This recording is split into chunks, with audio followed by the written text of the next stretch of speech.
Check 1 2. Check 1 2. Can you hear me? Check 1 2. Check 1 2. Yeah, I can hear you.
From a beautiful blue-skied sunny afternoon at Freeman Field on the campus of Ithaca College, it's Bomber Baseball on Bomber Sports as the Bombers host the Continentals of Hamilton College in an out-of-conference midweek battle. I'm Eli Fishman alongside with Farrell Hudson bring you the action. And the Bombers, they've won 8 of their last 9. Farrell atop the Western Conference of the Liberty League standings at the moment, and they'll get an out-of-conference test today against the Continentals. Yeah, absolutely, Eli. And, they've been doing everything right, and it's been coming in different ways. As an example, the last 4 games, the Bombers have scored 4 runs or less, yet are still 3-1. So finding ways to manufacture victories, and they're doing it today with senior pitcher Sean Kelly on the mound. Should be a great afternoon as he's gotten off to a great start this season. The southpaw Kelly getting his first start in Bomber Blue, and here is the lineup he will face for the Hamilton College Continentals, 7-10 overall in the season, led by Tim Burns, the fifth-year head coach. Taylor Kaufman leads it off in left field. Jeremy Diaz is the center fielder. He hits second. Jackson Settinger is the designated hitter. Hitting third, Greg Kopp is the catcher, and he hits cleanup. Charlie O'Brien at first base, hitting fifth. Jack Griffin in right field, he hits sixth, hitting seventh. Jackson Johns, he's at shortstop. Alfonso Rada is the third baseman, manning the hot corner, hitting eighth. And Carter Chambers rounds out the order at second base with T.J. Takis, the right-hander, on the mound for Hamilton, who we'll see in the bottom of the frame as Kelly takes the ball and gets set to go for Ithaca. And Farrell, you mentioned it. Kelly's been lights out of the bullpen this season, posting a 2.08 ERA over 7 appearances. He's going to get his first test as a starter with a midweeker. Yeah, and he's been doing a great job overall. He's kept the ball in the yard, kept the walks low. Really liked what I've seen from him so far. And as you said, first start at home and only the second home game at Valicente Diamond at Freeman Field all season. A couple rainouts, a couple snowouts, but nonetheless just a beautiful day for baseball here. Can't wait to get going. Getting set to go, Bombers in the all-navy blue tops. Gray piping down the sides of the pants and on the top of the shoulders with gray lettering and numbering. A white outline in the third base dugout. The visitors, Hamilton, in the away all-gray pinstripes with blue lettering and numbering and the Hamilton logo on the front left chest. Digging into the right-handed side, Taylor Kaufman. Kelly, the southpaw, on the mound. Peering in, gives the nod to Tyler Puglisi behind the plate for Ithaca, and kicks and delivers first pitch, a fastball up and away for Ithaca defensively. Fabo in left, Feeney in center, Colin Shishati in right. Ryan Lobsher gets his first start at third base as the 1-0 pitch is driven out to deep right field, ranging towards the foul line now. Shishati battling the sun, loses it in the sun, and it bounces in front of him for a base hit. And the sun, we mentioned it earlier because it was the best day that we've seen this semester in the year 2024 in the South Hill, but the sun shining right behind home plate. And obviously, we saw Shishati battling it there, a base hit to lead off this game for the Continentals. Brings in Jeremy Diaz from the right side as Kelly peers over to Kaufman at first, comes home, showing bunt, dropping it down. It's Puglisi, the catcher, rolls out, throws it down the first baseline high. Laney leaps into the air to keep it from going any further. Would have been a bang-bang play regardless, so we'll see how it goes in the scorebook. But Diaz reaches base as what they will call an infield single. Looks like the right call there because that was going to be close regardless. Hustling down the line. Back-to-back singles. Brings up the most dangerous batter in this lineup, Jackson Settinger. That's a great job by the Continentals early. They've put a lot of pressure on the Ithaca defense right there and clearly throw a little high and wide. So first and second set up. Breaking ball away with runners on first and second and no outs here in the top of the first. Rothstein at short. Peterson at second. Laney at first. Puglisi behind the plate for Ithaca. As the 1-0 pitch to the left-hander Settinger, but first a pickoff attempt over at second base where Kaufman back in standing. No tag applied by Rothstein. In and out with Peterson at second. As Kelly, the senior southpaw, peers in.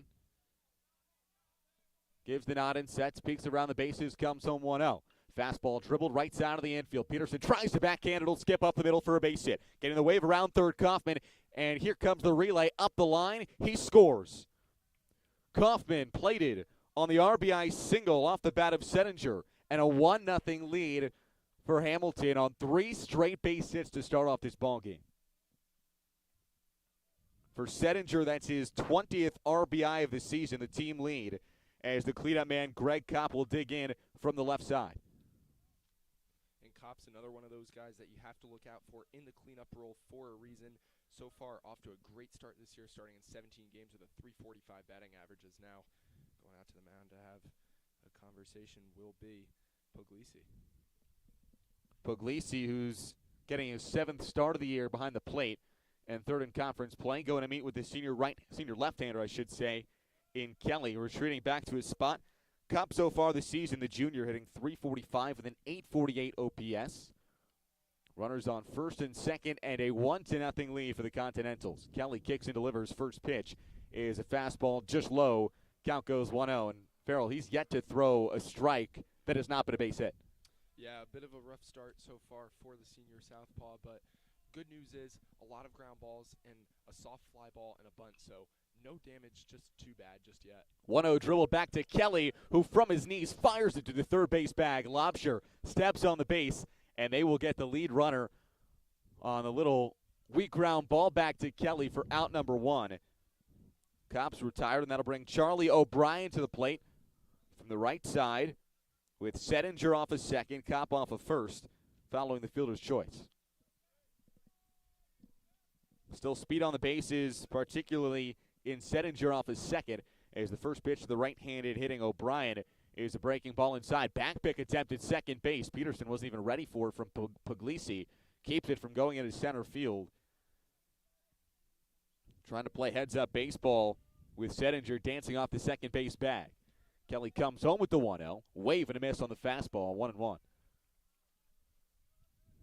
Kelly, who's had some command issues in the past, but this season has pretty much thrown all of that out the window. He's been dominant. 1-1.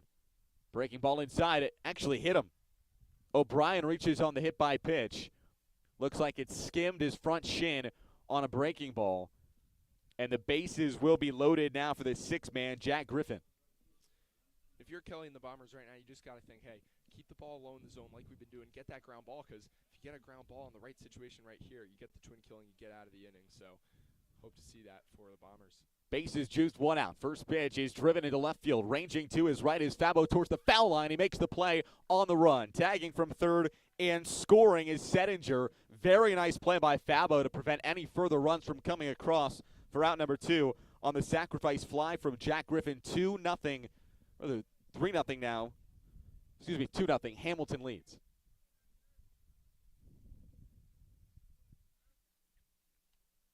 After Settinger scores, and Jackson Johns will dig in from the right side with 2 outs. First pitch, fastball top of the zone called strike.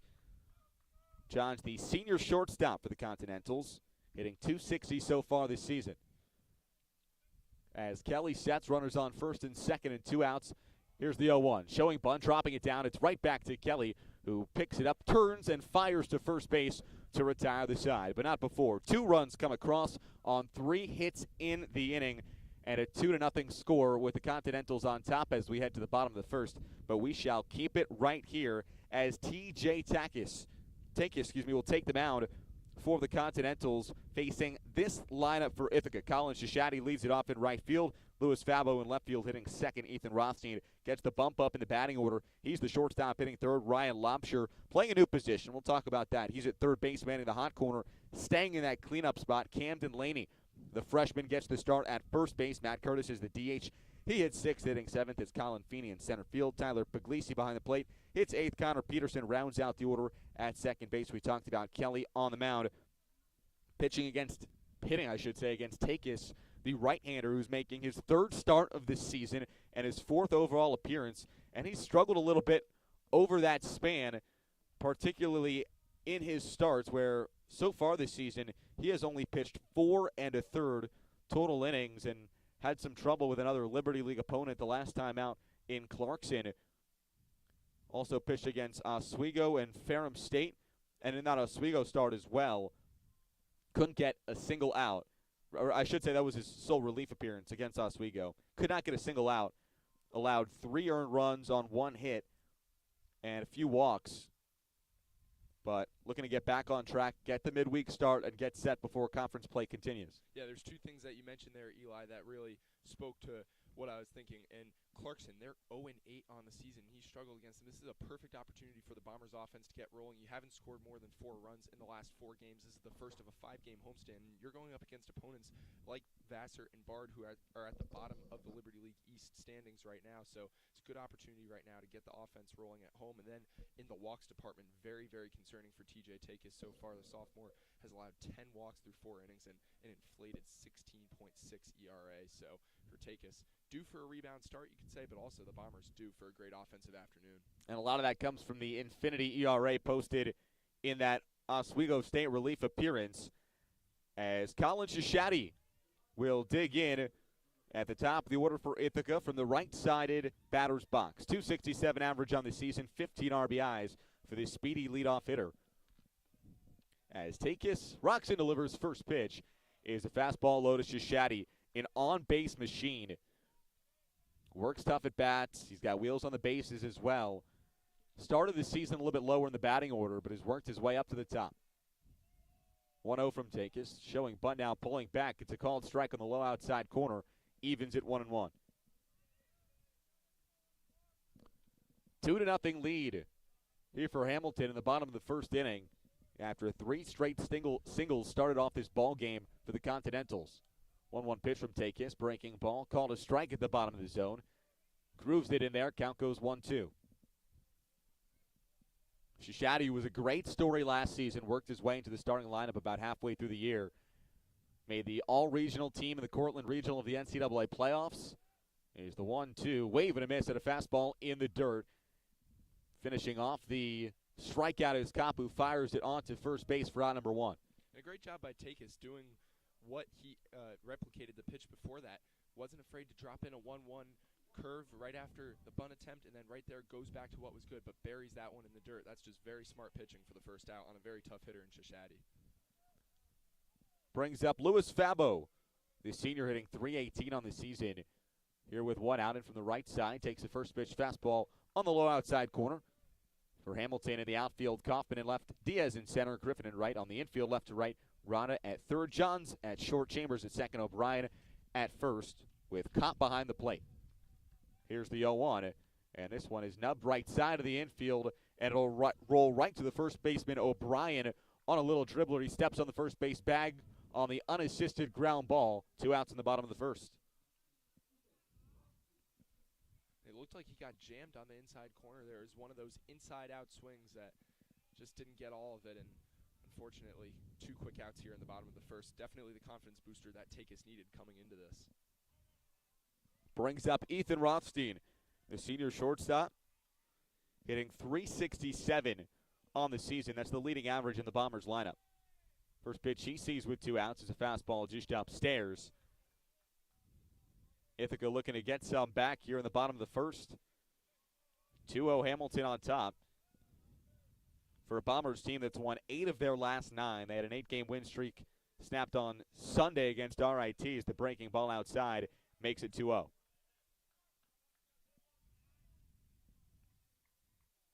Took 2 of 3 from RIT. Right now they're 7-1 in conference play, following sweeps to start the season of Clarkson as well as St. Lawrence. As Takis delivers the 2-0, fastball low and away, a 3-ball count on Rothstein with Lobsher waiting on deck.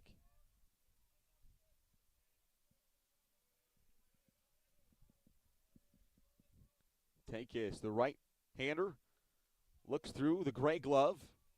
Now Roxon fires 3-0, fastball low for ball 4, and a 2-out 4-pitch walk to Rothstein.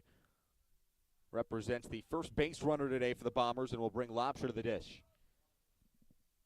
Lobsher hitting .333 on the season with 3 homers, which leads the Bombers team, and 2 of those homers came in a big-time win against St. Lawrence in Game 1 of that series a couple of weeks ago up in Canton.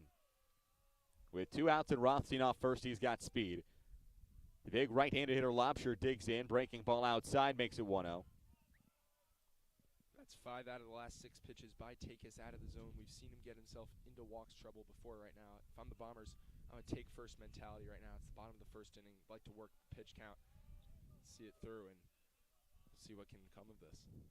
As Takis sets, appears at Rothstein, comes home 1-0. Breaking ball just outside, makes it 2-0. And you talked about the command. That was the first thing you said after the struggles for Takis with 10 walks in 4 1/3 innings this season. 6 straight balls. as he peers over to Rothstein, who's got 3 stolen bases on the season, and comes home 2-0. Fastball just outside. 3-0 the count on Lobsher with Laney awaiting on deck. The thing about Takis there is it looks like very selective, good, smart pitching right now. As we're going to get a mound visit real quick, but it's just very close around the strike zone right now. So it's not like he's missing by much, and I'm sure that's what the conversation is going to be right now. You know, we're closer, 1 pitch away from getting out of this inning, and he got 2 quick outs. Coast to get the first 2 quick outs, so be interesting to see how Takis handles the rest of this at bat. Lobsher, as you mentioned, Eli, a very, very tough at bat. And it's Burns, the 15th year head coach for Hamilton, going out to the mound to talk things over with Takis.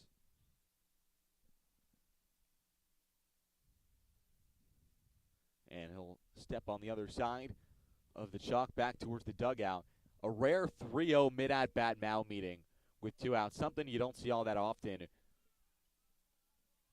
But Lobsher, the dangerous power hitter in the cleanup spot for Ithaca.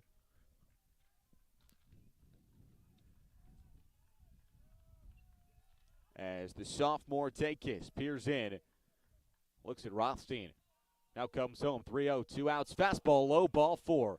8 straight balls, 2 straight 4-0 walks. Lobsher on first, Rothstein on second base with 2 outs, and Camden Laney digging in from the left side. And Camden Laney's numbers, maybe don't pop out as much like a Ryan Lobsher or Ethan Rothstein, but he's been very good in the games he's appeared this year. A 333 batting average and a 1092 OPS, so digging in from the left side. Take his first pitch, fastball just low for ball 1. 9 straight balls out of the hands of Takis, and Laney, the sole freshman in this lineup. He's the sole freshman that's really seen the field and a good amount of playing time on the offensive side for Ithaca. As the 1-0. Fastball in the dirt. Both runners stay where they are. Cop behind the plate. Great job of keeping that ball in front of him. And a 2-0 count on Laney. Bombers bench riled up as well. Something you don't see all too often. 10 straight balls after 2 quick outs in the bottom of the first for Takis. Here's the 2-0 offering. Fastball right down Broadway for a called strike. Gets one back.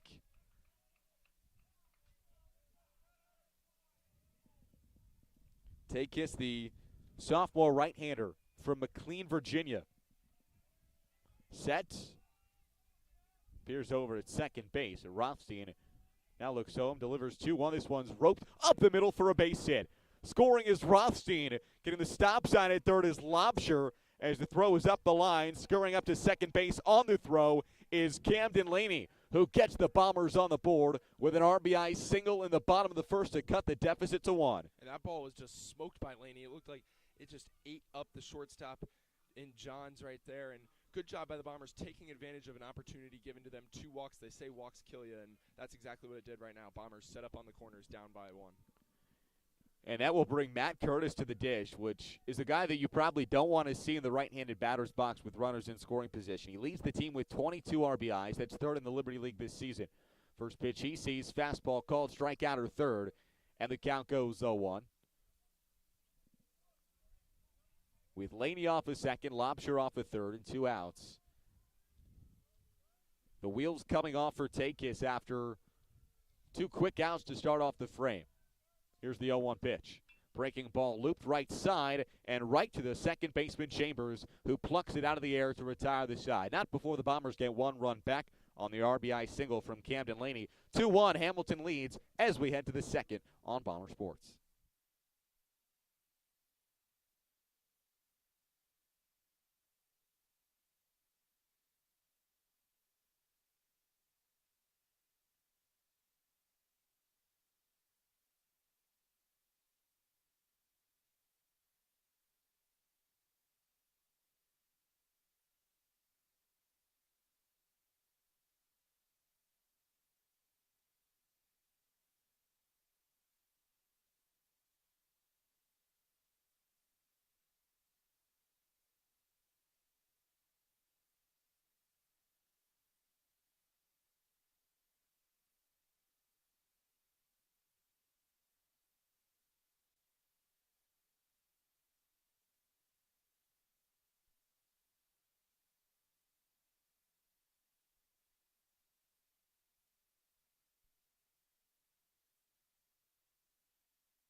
Top of the second inning, a 2-1 lead for Hamilton over the Bombers.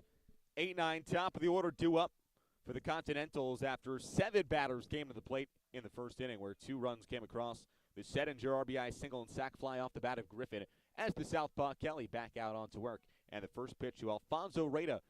He's a fastball outside to make it 1-0. Reyta, the freshman third baseman, hitting .326 on the season with a homer and 10 RBIs. In the right-handed batter's box, here comes the 1-0. Fastball in the dirt makes it 2-0. Reyta, one of 2 freshmen and 4 total underclassmen in the lineup for Hamilton. As Kelly's 2-0 pitch, fastball called a strike at the top of the zone, and it goes 2-1. Bombers getting one back in the bottom of the first on the RBI single off the bat of Camden Laney. As the 2-1 pitch out of the hand of Kelly is driven right side of the infield in shallow right now foul ground. Laney ranges over just in front of the Hamilton bullpen to make a very nice over-the-shoulder grab for out number 1.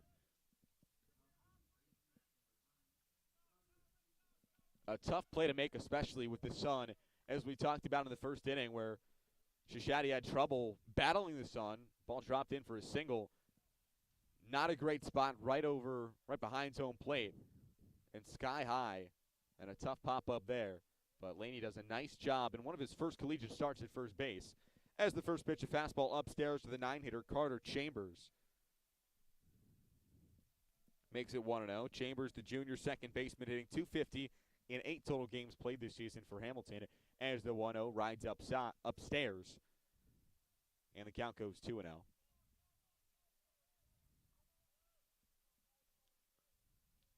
As Kelly, the Long Island native, the senior, peers in, comes home 2-0. This one a fastball up, and it goes 3-0.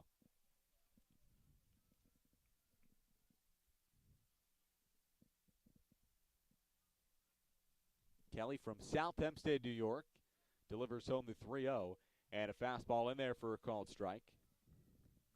Attended Southside High School, where he played baseball, basketball, and ran cross country. 3-1 is a breaking ball, called a strike on the low outside corner. After being down 3-0, he goes fastball on the outer third, slider on the outer third, battles back 3-2. With one out, bases empty here in the top of the second. Here comes the payoff from Kelly. Wave and a miss for strike 3. Battles all the way back from down 3-0 and gets the wave and the miss. Punch out number 2, I should say, on the day for Kelly. And 2 outs here in the top of the second. And as you mentioned before, Eli, it's a great pitching sequence right there. Fastball on the outer third, then a slider, and then right back to the fastball. Not messing around. I like that with a 3-2 count. Just blow by him, bottom of the order, and now you get to deal with the top again. Back to Kaufman at the top of the order, who led off this game with a single, came around to score. First pitch he sees is a fastball low and away. But that single comes with a star next to it because, as we talked about, it was a little blooper right in front of Shishadi in right field battling the sun. Couldn't find it. 1-0 pitch, fastball up and out.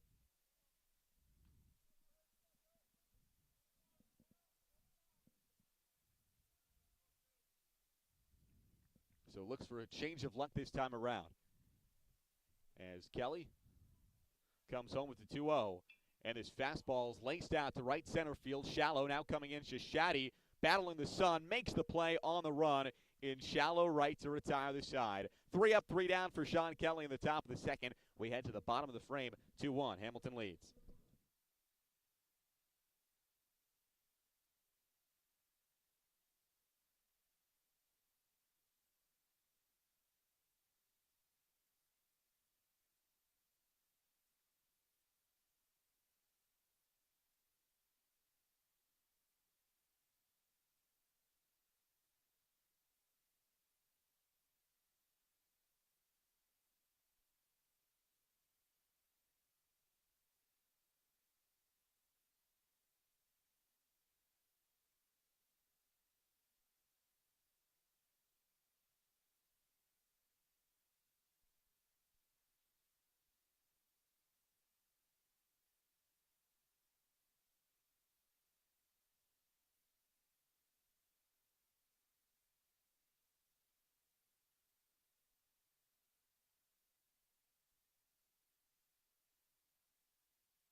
Bottom of the second inning, 7-8-9, due up for Ithaca, who trails 2-1 after a pair of runs on the board for Hamilton in the top of the first, one on the bottom of the first for Ithaca, as the left-handed junior center fielder Colin Feeney digs in from the left side. Take his back out onto work as the first pitch out of the right-hander's right arm is upstairs for a ball to make it 1-0.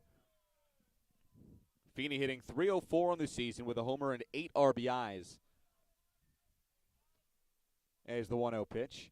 Fastball called, strike top of the zone. And Farrell, we talked about command a lot last inning after 11 straight balls, 2 stray walks, and then the RBI single by Laney gave the Bombers one back. As Takis winds and deals 1-1, called a strike at the bottom of the zone. And that's going to be the name of the game for the Hamilton Junior. Yeah, especially just staying ahead right now. 1-2 count, goes top of the zone, then bottom of the zone. Like we said with the selective pitch count or sequence. 1-2, fastball outside.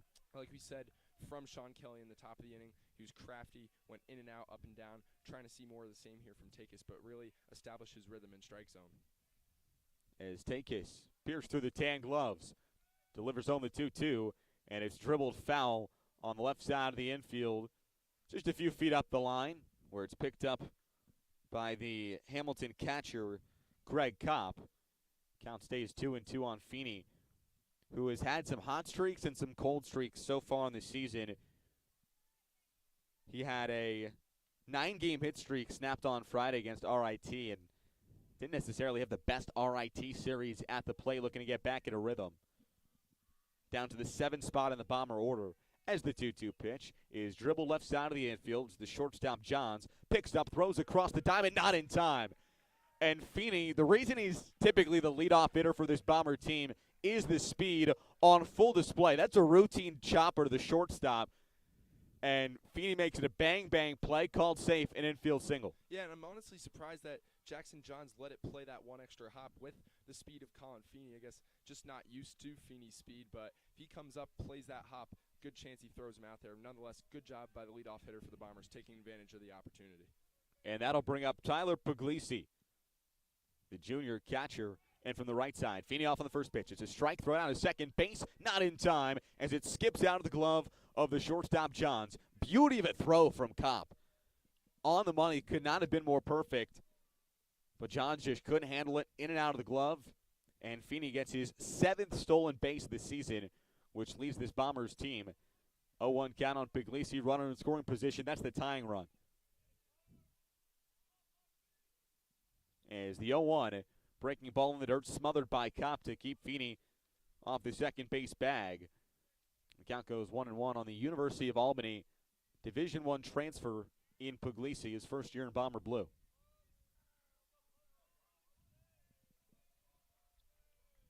Takis peers in, gives the nod, peeks over to Feeney, dancing off the second base bag, and looks him back, throws to the second baseman, Chambers. But not even a tag applied as Feeney back in, standing up. Now 7 for 10 on stolen base attempts this season, with a healthy leadoff second still, which garners a long look from Takis. Fires home 1-1. Fastball just outside to Puglisi, who's hitting .269 this season in 16 total games for the Bombers.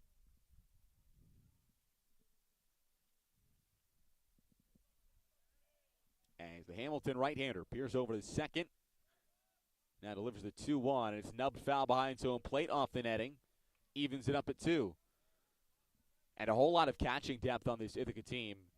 Puglisi, Ethan Dadabo's gotten a big amount of the reps. Another Division I transfer in Logan Scully. So every at-bat, especially for Puglisi, trying to work his way into conference games matters. Big spot here. Another pickoff attempt, though, back to second base.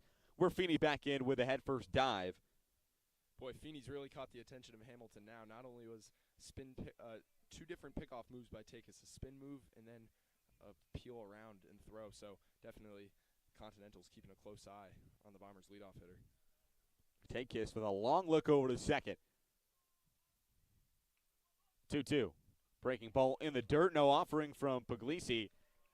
And a big payoff pitch incoming to the 8-man in the Ithaca order. And Takis also doing a very good job there of mixing up his rhythm and his pitches. It looked like Puglisi for a second there was calling for time, but nonetheless, Takis delivered it. So very good timing sequence by Takis. Runner off of the pitch, 3-2. Fastball upstairs for ball 4, and Feeney slides in head first at third base without a throw. Make it 8 bags in the season for Feeney. He steals second, he steals third, and after the walk, runners on the corners and no outs for the 9-hitter Connor Peterson.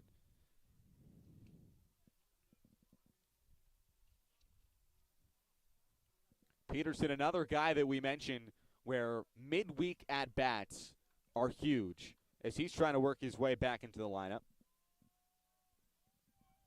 First pitch he sees is a fastball just low and out. And not only midweek at-bats, but with runners in scoring position, 6 RBIs on the season through 14 starts. So great opportunity to drive in one or a couple right here with the Bombers knocking on the doorstep, tying it. With Puglisi off of first, Feeney 90 feet away, 1-0 fastball upstairs. And you've got that dangerous top of the order looming as well, starting with Shishadi in the on-deck circle.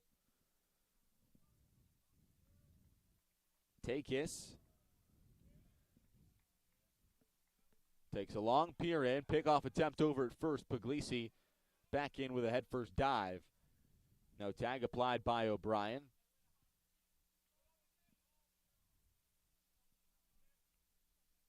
With runners on the corners and no outs for the 9-man Peterson. Takis kicks and delivers. 2-0 fastball in the dirt. Skips away from the catcher Kopp towards the first base dugout. And coming home on the pass ball is Colin Feeney. Steals second, steals third, comes home on the wild pitch. The speed on full display, and we're all tied 2-2 here in the bottom of the second. Puglisi moves up to the second base bag. So a runner remains in scoring position. And another at-bat where Takis is just falling behind.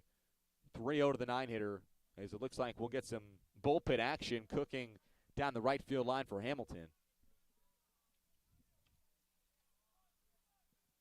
Long look in for Takis. Gives a peer to second base at Puglisi. The 3-0. Breaking ball called a strike on the outside corner. Goes 3-1.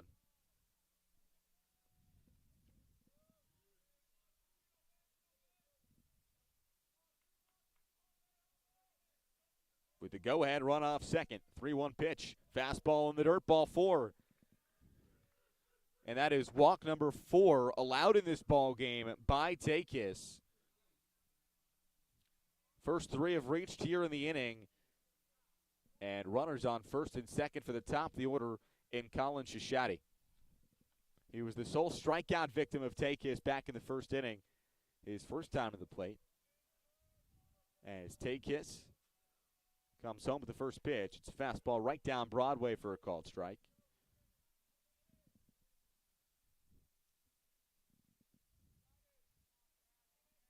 Shishadi looking to get hot at the plate after a little bit of struggles to start off this season. 0-1.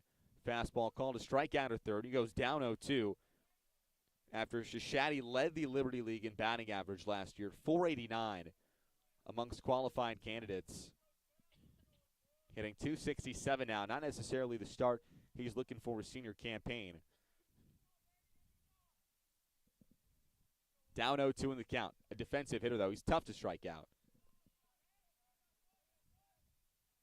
As Takis gives a long look over to second base and will step off the mound and throw over.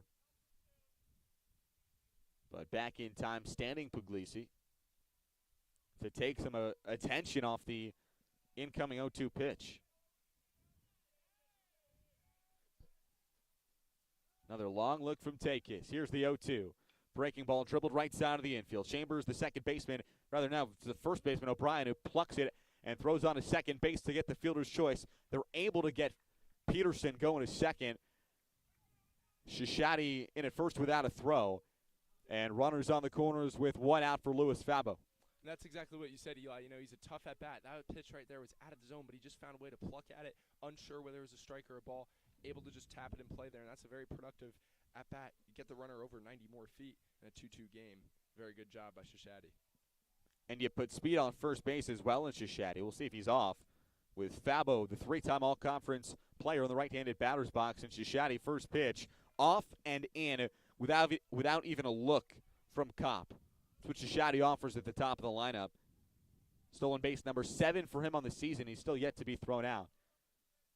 And now 2 runners in scoring position for Ithaca in a tie ball game in the bottom of the second. Takis, the 1-0.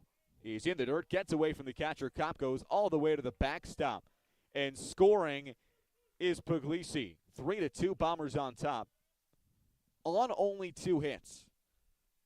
The 4 walks and a pair of pass balls is the star next to it.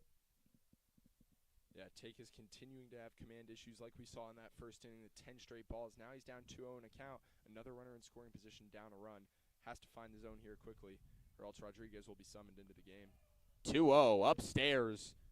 They'll say that hit Fabo on the helmet. Looks like just off the mouth guard that peers over from the side of the helmet.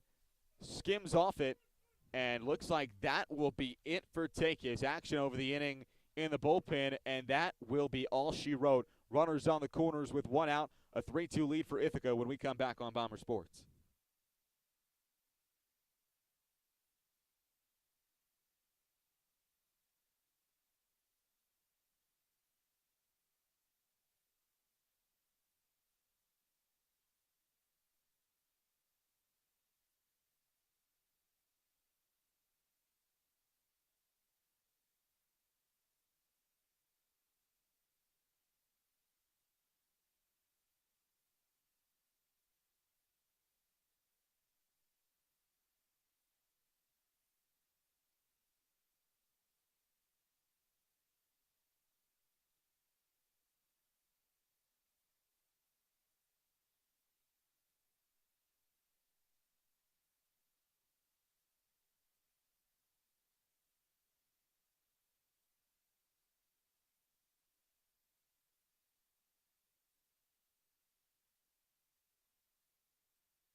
TJ Takis' day on the mound is over, and he departs with a 3-2 Bomber lead here with 1 out in the bottom of the second inning. With runners on first and third for Ithaca, the new pitcher is Ethan Ryder, the freshman at 5'9", 175 from Fairfield, Connecticut. He's pitched in 6 total games this season, 0-1 over 10 1/3 innings, 14 walks, 6 strikeouts, as Ethan Rothstein digs in with Fabo on first, Shishadi on third, and a 3-2 lead in favor of Ithaca. As Ryder, in the righty-righty matchup, pickoff attempt over at first in the dirt, scooped by O'Brien to keep Shishadi from going anywhere, dancing off the third base bag.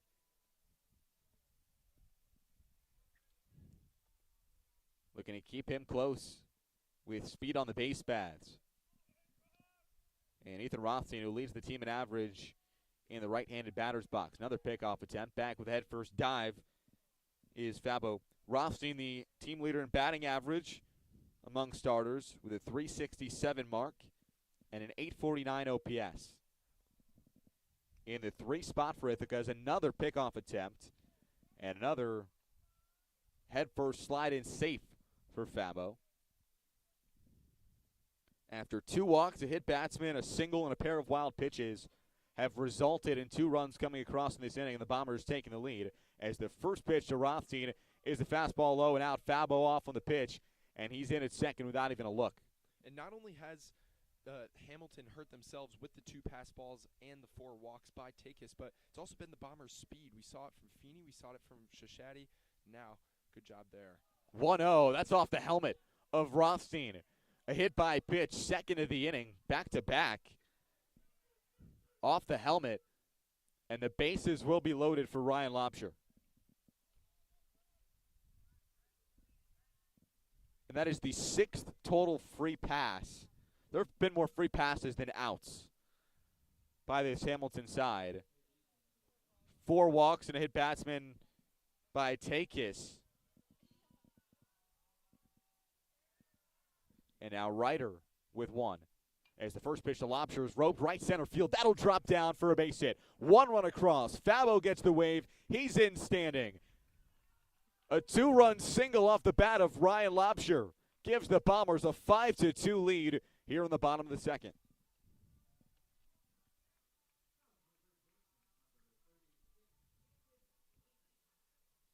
Good job by Lobsher taking that the other way there. It's that inside-out swing, just able to poke it, put it in play, apply more pressure on this Hamilton defense, leading to a 5-2 lead for the Bombers, and still not done yet in the inning. Still not done yet. Runners on first and second for Camden Laney, the freshman in from the left side with 1 out. Step off the rubber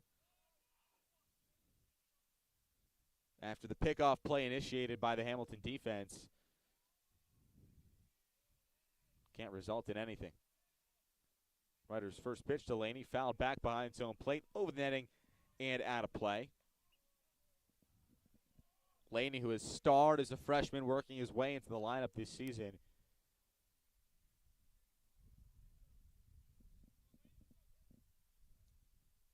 Getting his 6th start at the collegiate level today. 0-1. Breaking ball in the dirt, spits on it, count goes 1-1. Laney hitting .333 with a 1092 OPS in his limited at-bats. And, I mean, Ithaca returning so many of their players from a team last year that went to the Super Regionals. As the 1-1 is a fastball just upstairs, goes 2-1. You return 8 of your 9 guys in the lineup virtually, aside from, or 7 of your 9, I should say, aside from Gilmer Rod and Garrett Callahan. But Laney, the freshman, works his way into an upperclassman-loaded lineup. 2-1 is skied foul, left side, out of play. And he's showing exactly why he's doing that, putting together a competitive at-bat here with runners in scoring position. You like to see him battle it out here, get this pitching staff for Hamilton already even more tired, wear out the bullpen. You already have a 5-2 lead, and it's only the bottom of the second inning on the second pitcher for the Continentals. 4 runs across already in the inning for Ithaca. Here's the 2-2, chopped right side of the infield. Chambers on his second for 1 on to first, not in time, skipped out of the dirt by O'Brien as Rothstein moves up to third base on the fielder's choice. And 2 outs, runners on the corners now for Matt Curtis. I think it's understated how important Liam O'Brien has been for Hamilton in this game. He's already saved 2 defensive runs this inning, made a nice play on the pickoff attempt in the dirt that was thrown, and then right there, coming out aggressively and getting it. That's exactly what you need in a game like this for Hamilton. They already have given up 5 runs on only 3 hits. As you said, Fish, already too many free passes, so. It looks like the umpires are going to talk over something now. Obviously, the guess is that it has something to do with the slide towards second base for Lobsher trying to break up the double play. And so the home plate umpire and second base umpire to talk things over in between the mound and home plate at the moment. Assuming that is indeed what they're talking about after Tim Burns came out of the Hamilton dugout, gestured over towards the second base bag, and talking to the umpires, and looks like things will stand as is. 2 outs, runners on the corners for Matt Curtis, who leads this team in RBIs. Up with 2 outs. He's the 9th batter to come to the plate for Ithaca this inning after the leadoff man, Feeney, led it off. First pitch he sees. Fastball just outside. A pair of hits in the inning, but as we talked about, the 4 free passes on 2 hit batsmen and 2 walks in the inning. Pickoff attempt over at first. Laney back with a head first slide.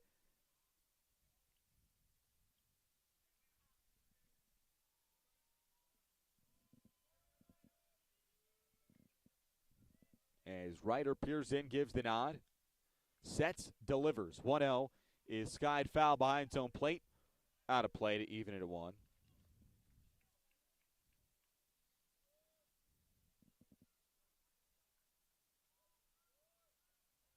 Laney with no stolen bases on no attempts this season in limited appearances with the Diamond. 1-1. Breaking ball grounded sharply left side. Josh, the shortstop, goes the easy way to second base to retire the side. 5-2 Bombers lead after a 4 spot in the bottom of the second, highlighted by the 2-run single off the bat of Ryan Lobsher as we head to the third on Bomber Sports.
Back for the top of the third inning and a 5-2 lead for the Bombers. Third inning of work for Sean Kelly.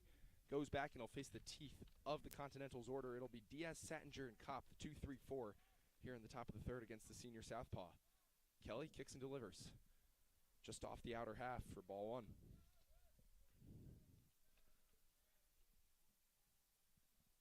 Diaz on the season, freshman outfielder, has made his impact early. A 1.12 OPS along with a 333 batting average in only 10 games played in 1 start this year. That one's fouled off and the count's level at 1.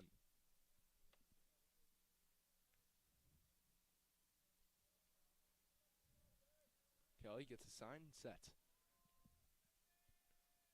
Home with the 1-1. Over the plate for strike 2. A tough part of the order here for the Bombers to get through, with the Continentals looking to stage a comeback after a 4-run inning by the Bombers. That one tip into the glove and a miss. Another strikeout there for Sean Kelly.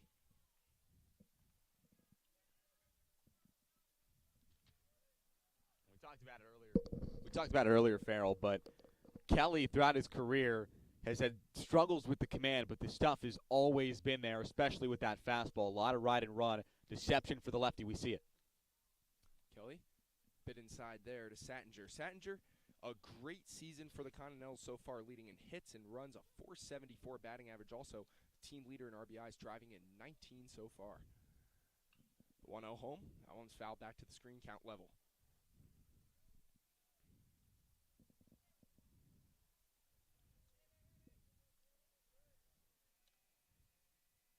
Sattinger, 17 hits on the season, also scored 27 runs. That one slapped down the left field line. That one's going to slice foul into the corner, 1-2.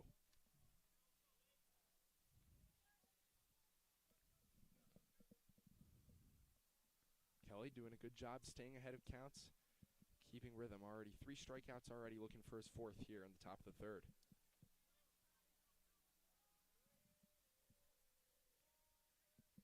Kelly kicks and deals a 1-2. Low and away, and counts back to 2-2.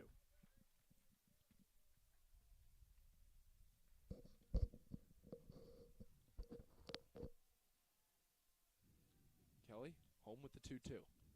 That one clips Sattinger, nailed him right in the back, so a base runner for the Continentals here with 1 out in the top of the third. right between the 1 and the 2. Fastball just gets away from him that time after we saw the slider and the changeup with close misses on good waste pitches back-to-back to even it up. And then just goes back to the fastball, loses the command, and then he'll face a couple of more lefties in the lineup. One of them being Greg Kopp, the catcher. Junior catcher infielder at .345 on the season, and a balk has been dropped on Sean Kelly. So a free bag for Sattinger. He'll move into scoring position with one out.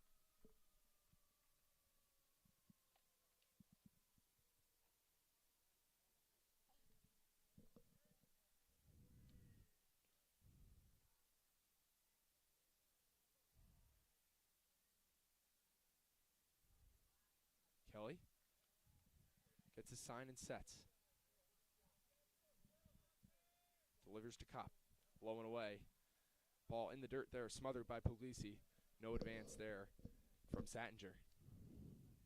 And a dangerous lefty in Kopp, the catcher, in his second year as the starting backstop for Hamilton. Runner goes. Pitch is high. Throw to third is late. So a stolen base for Sattinger. And a 2-0 count right now on Greg Kopp. Well, we mentioned it when he initially reached base, but Settinger's got wheels. 12 stolen bases now in the season. He's 12 for 13, which is among the leaders in the NESCAC, leads this Hamilton team in just perfection of a read.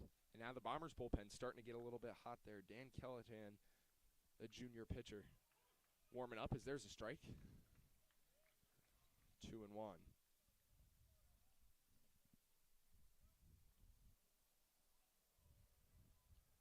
Bombers with a 3-run lead. Top of the third inning, one out.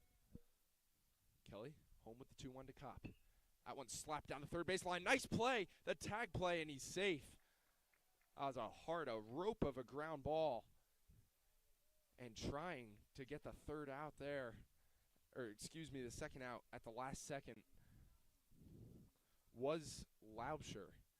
And that was a great backhand stab by Laubscher just in front of the third base bag and made it a bang play at third base. Looked like initially he was going to get Sattinger, but would have been a tough play regardless, throwing across the diamond after that backhand. His momentum was going towards the runner anyway.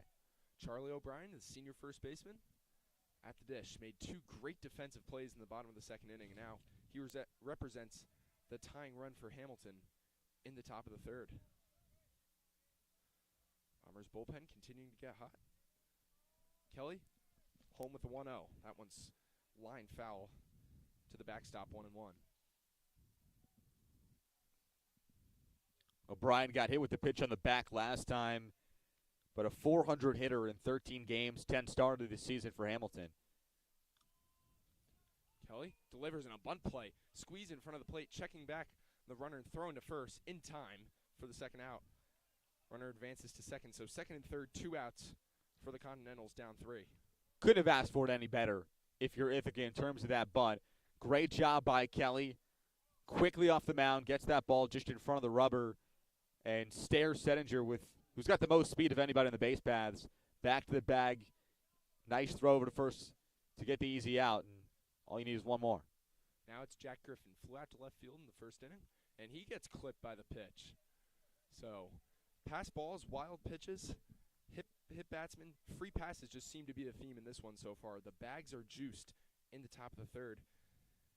As Jackson Johns, the shortstop, comes to the dish, maybe looking to redeem himself a little bit too. He had the missed tag play, maybe waited back a little bit too long on that ground ball in the bottom of the second inning. So a great opportunity at redemption here for the Hamilton shortstop. Kelly, home, tipped into the glove, strike 1.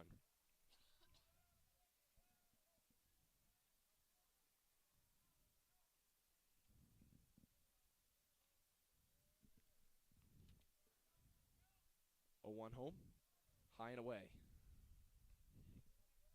He's got trust in the fastball, throwing it back-to-back to start off this count against the righty and Johns, the senior shortstop. Kelly home with the 1-1. That one's chopped to third. Lobster's got it. It's going to go the easy way, and the side is retired.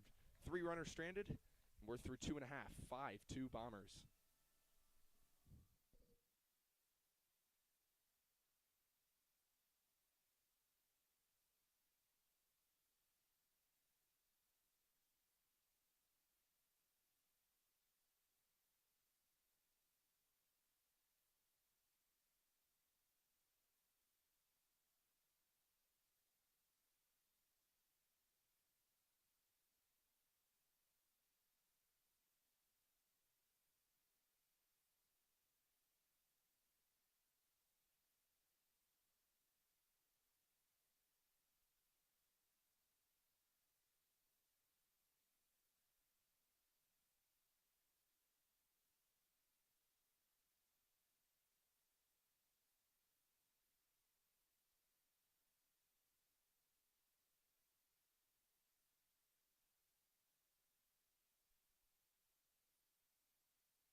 Back for the bottom of the third inning and the third pitcher in the game for the Hamilton Continentals, and they'll turn to the senior hurler, David Galveo, 6'5", 235, the Kennedy Catholic product of Yorktown Heights, New York, right-handed reliever who's had a bit of a rough going so far. 4 walks in 3 innings this year, giving up 5 hits and pitching to a 9 ERA. Bodes well for a Bomber offense that has done their jobs today, whether it be getting free passes or singles, and that's what they got. Feeney, Puglisi, and Peterson, the bottom of the order, due up here for the Bombers in the second inning against Ithaca.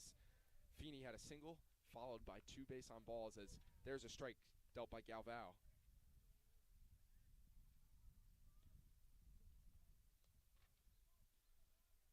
Bombers looking to build upon a strong offensive start. Feeney awaits the 0-1 off the outer half and count levels.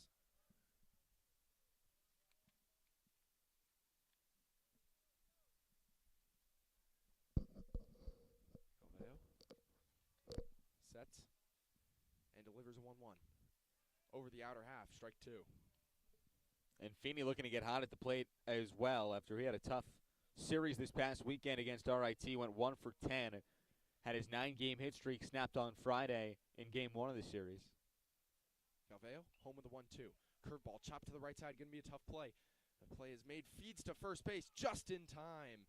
So a nice play made there by O'Brien, feeding it to the pitcher for the first out. Saw Feeney already beat out a chopper to shortstop. That time almost beats out the little dribbler on the right side of the infield. Bang, bang play, but out that time to send things to Puglisi. Here's Puglisi at a base on balls, came around to score last inning. First pitch up high, ball 1.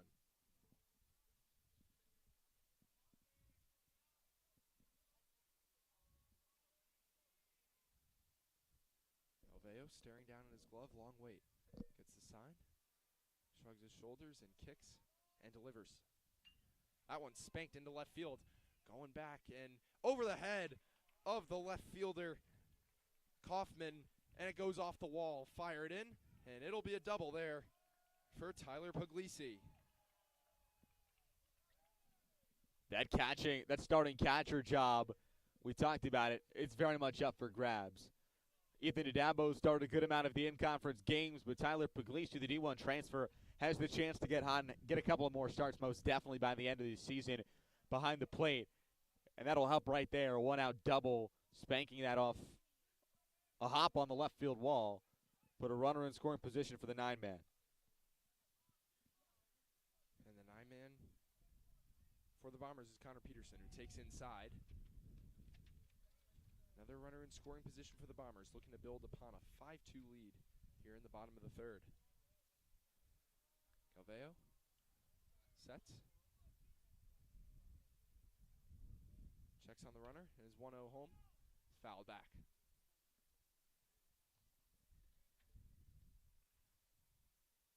It's only the first extra base hit for Ithaca today as well, and only hit number 4. Been helped out so much by the command issues so far on the day for the Continentals pitchers.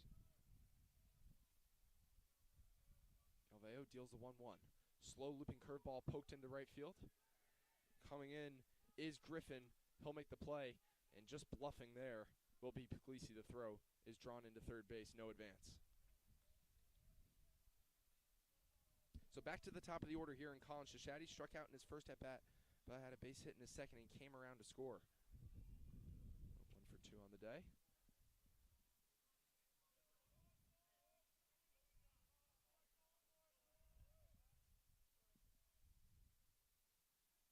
Galveo checks on Puglisi and delivers.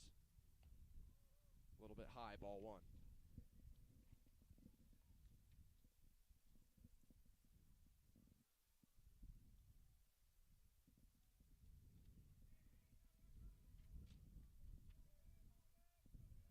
Here's the 1-0. That one's poked into left center. That's going to be a base hit. Coming around and easily scoring will be Puglisi. 6-2 Bombers.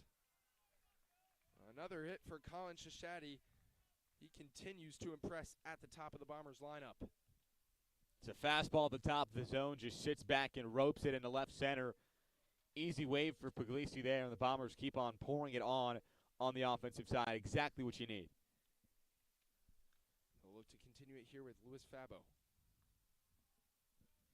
Popped out to first base in the bottom of the first, came around to score on a walk last inning. First pitch inside.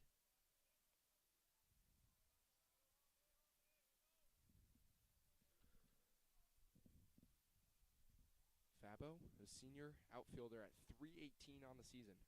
9 RBIs. Excuse me. Pickoff try there.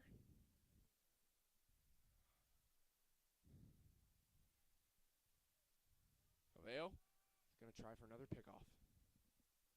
Differing up his moves and taking a look often there over at first base. Wants to keep Shashady limited. Had a stolen base the last inning. Oveo gets set to deal 1-0. That one's popped in the air to left field. That one's carrying deep to the warning track, back at the wall, and that one's gone. That ball just kept carrying out, and it's a 2-run shot for Fabo. 8-2 Bombers. His 3rd home run of the season.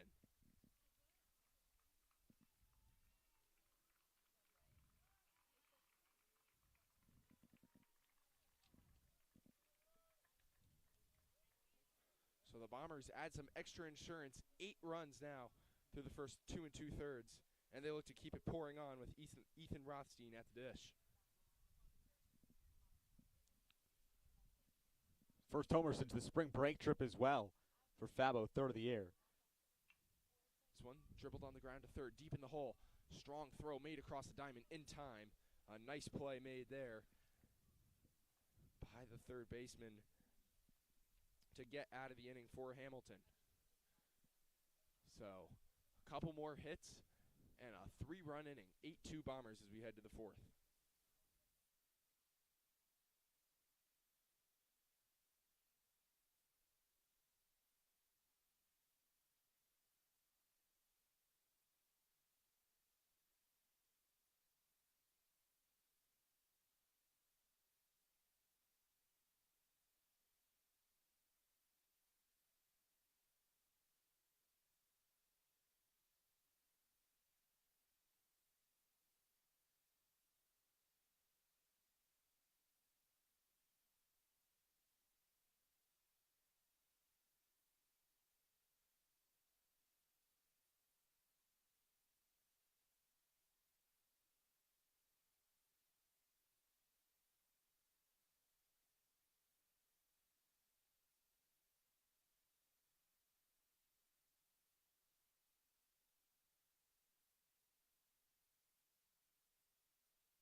Third pitcher of the game for the Bombers, they'll turn to the junior from Mount Sinai, New York, Dan Callahan, to come in and face the 8-9-1 in the Continentals order, Rada, Chambers, and Kaufman in the top of the 4th inning. And a great start for the Bombers, an 8-2 lead highlighted there by a 2-run shot by Louis Fabo in the bottom of the 3rd, his 3rd homer of the season. And the Bombers look to keep the good times rolling here against Rada. Flew out in his first at-bat. Check that. Popped out to first base. Callahan delivers. Up and in, 1-0. And Kelly's line goes final 3 innings, 2 runs, 1 earned, 2 hits, 2 strikeouts, no walks. Spectacular in the scorebook. 1-0. Bit inside. Now you get Callahan some opportunity work as well. His workload has been a little down compared to last year, where he threw in 14 games, 20 total innings, 6.75 ERA. Offering at a curve there is Rada, but no swing. Check down for the appeal at first base. 3-0 count. The junior from Mount Sinai, New York, a 9 ERA, inflated a little bit. Only 4 innings on the season, and he clips Rada there, so the freshman's aboard. No one out in the top of the 4th.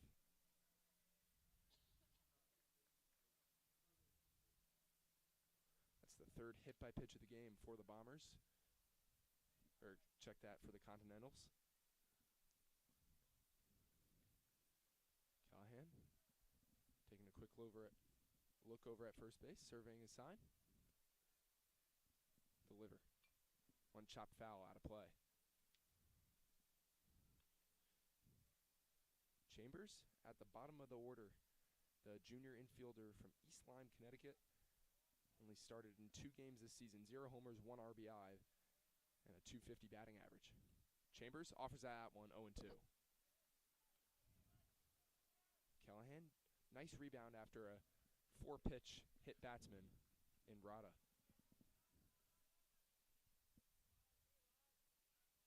Callahan waits, delivers the 0-2. Right down Broadway, strike 3. A good pitch sequence there. Fastball, curveball for the first out of the inning and back to the top of the order. First K out of the bullpen for Callahan, 3rd overall for this Bombers pitching staff today. And good sequence, as you mentioned, and it sends you to the top of the order, having put the 9-hitter behind you as well. And looks like the home plate umpire signaling to Callahan, hey, you got to be in rhythm with the hitter. You got to take a look before you deliver.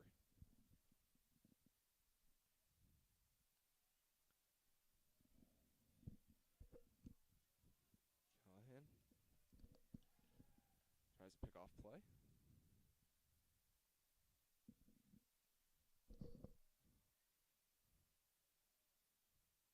More action continuing to buzz in the Bombers bullpen. Bo Nicholson getting hot.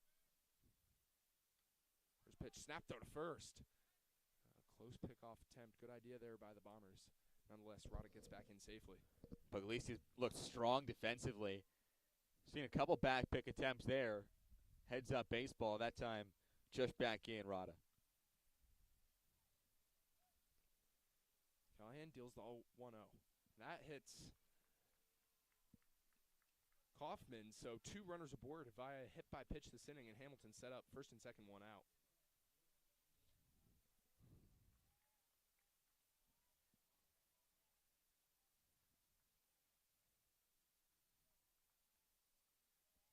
Digging in now is the freshman Jeremy Diaz, freshman outfielder. .333 batting average on the year, no homers, 2 RBIs. Callahan gets set to deal. Big loopy curveball, swing and a miss, 0-1. 1 for 2 with a strikeout and a single, and he's worked his way into this starting lineup. Started the year on the bench, but has gotten hot when he's needed it. Plugged away. 0-1 home. Another curveball, so good job going back to that same pitch there. Buries it even further outside, 0-2.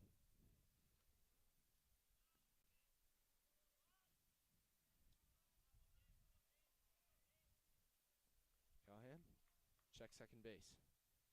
Kicks and delivers an 0-2. That one in the dirt, and it skips away from Puglisi, and both runners will advance 90 feet. So both runners in scoring position now for the Continentals. So not ideally the game that both head coaches would have liked to see from the pitching staff. A lot of pass balls, a lot of wild pitches, and a lot of hit batsmen combined. Happens especially when it's a midweek game. You're throwing underclassmen. It's also a bullpen game for both sides, which, as you know, your bullpen is typically your high electricity, high pure stuff guys, but not always the best in terms of length or command. Seen that a little bit on display for both teams.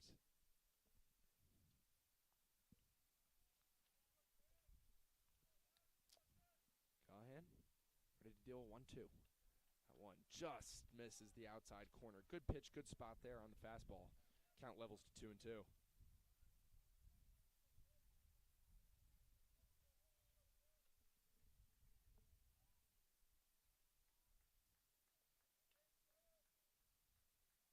Callahan getting ready to deliver the 2-strike pitch. Swing and a miss. Good curveball. Down and away again. Went back to that same pitch that was effective on Diaz, 2 away. Just buries it in the lefty's batter's box. Big wave and a miss after he dominated with the fastball early in the count. Now looks to escape this jam unscathed. And he'll look to do it.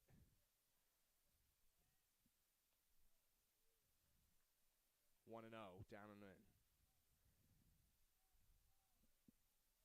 Jackson Sattinger, ever so scary designated hitter.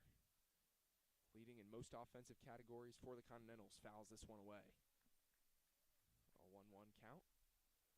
2 outs here in the top of the 4th inning and an 8-2 lead for the Bombers.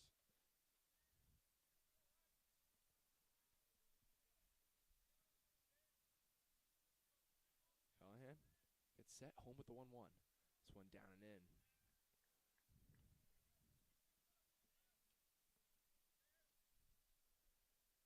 For Sattinger, he singled in his first at-bat, came around to score, and then got plunked in the top of the 3rd inning. Now faces his 3rd at-bat in a 2-1 count.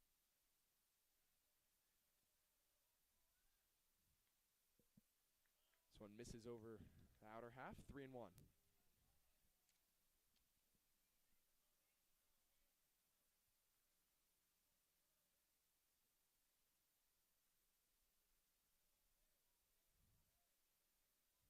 Sattinger home with a 3-1. This one's fouled away to the left side. And it's a full count, 2 outs. A base to give here in the top of the 4th inning. But with Greg Kopp on deck, definitely want to get out of the inning here unscathed. Callahan with the full count pitch. This one grounded right side. Second base, up with the throw, and that will do it. 2 runners stranded through 3.5, 8-2 Bombers.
Back in the bottom of the 4th, an 8-2 lead. Bombers on top following the 3 spot in the bottom of the 3rd. As we'll get a couple defensive changes on the Hamilton side. Aiden Soroka is the new pitcher. As the first pitch goes all the way to the backstop to Ryan Lobsher. Chester Boyne will go to second. And Gianni Dicer will go to left field for Diaz. Taylor Catham into this game as well at center field for Hamilton as the fastball outside makes it 2-0 on Lobsher. And Farrell, this is a storyline we haven't gotten to talk about so far, is the fact that Ryan Lobsher is playing third base today. As the 2-0 fastball called a strike on the outside corner, because Camden Laney is a freshman who's worked his way into the lineup. He's a first baseman. Ryan Lobsher's a first baseman. So obviously something's got to give there. Matt Curtis is your everyday DH. As the 2-1, roped right side, foul towards the Hamilton bullpen out of play. So Ryan Lobsher today is playing his first collegiate game at third base, manning the hot corner.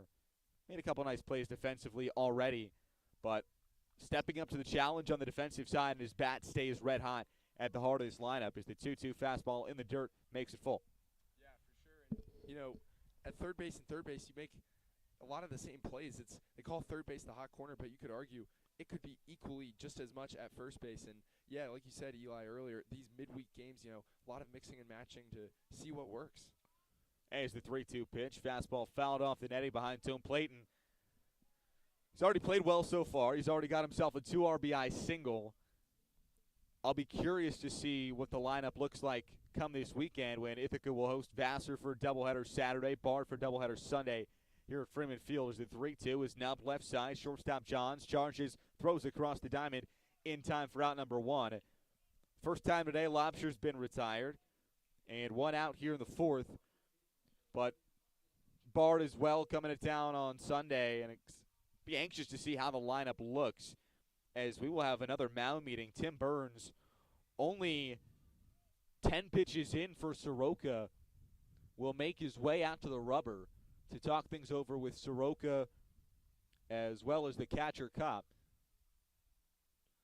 A lot of different pitching changes, a lot of different looks right now in the bullpen for both the Bombers and the Continentals going into this weekend. Like you said, Fish, 4 games in, frankly, 24 to 36 hours. So a lot of arms that are going to be needed, a lot of arms that are going to be rested. So if you're the Bombers right now, you're hoping, hey, get through the next 3 innings pretty much unscathed and be able to get out of this one. You've already built a great 8-2 lead. The offense has done the job. You've been gifted. You've been granted a lot of opportunities, but the Bombers have been able to take advantage. So right now, we'll be interested to see if they stick with Callahan, go to Nicholson in the top of the 5th, all to be determined. First pitch to Camden Laney, the guy starting at first base today. Lobsher's gotten a couple days off as well, especially when he's been cold at times throughout the season in favor of the freshman Laney as the 1-0. Fastball called a strike low inside corner. That looked like it had a little bit of sink action there. A nice pitch to get right back in it and 1-1 count. And that's exactly what Tim Burns is probably hoping for through these mound visits. Hey, just battle. Here's the 1-1 to Laney.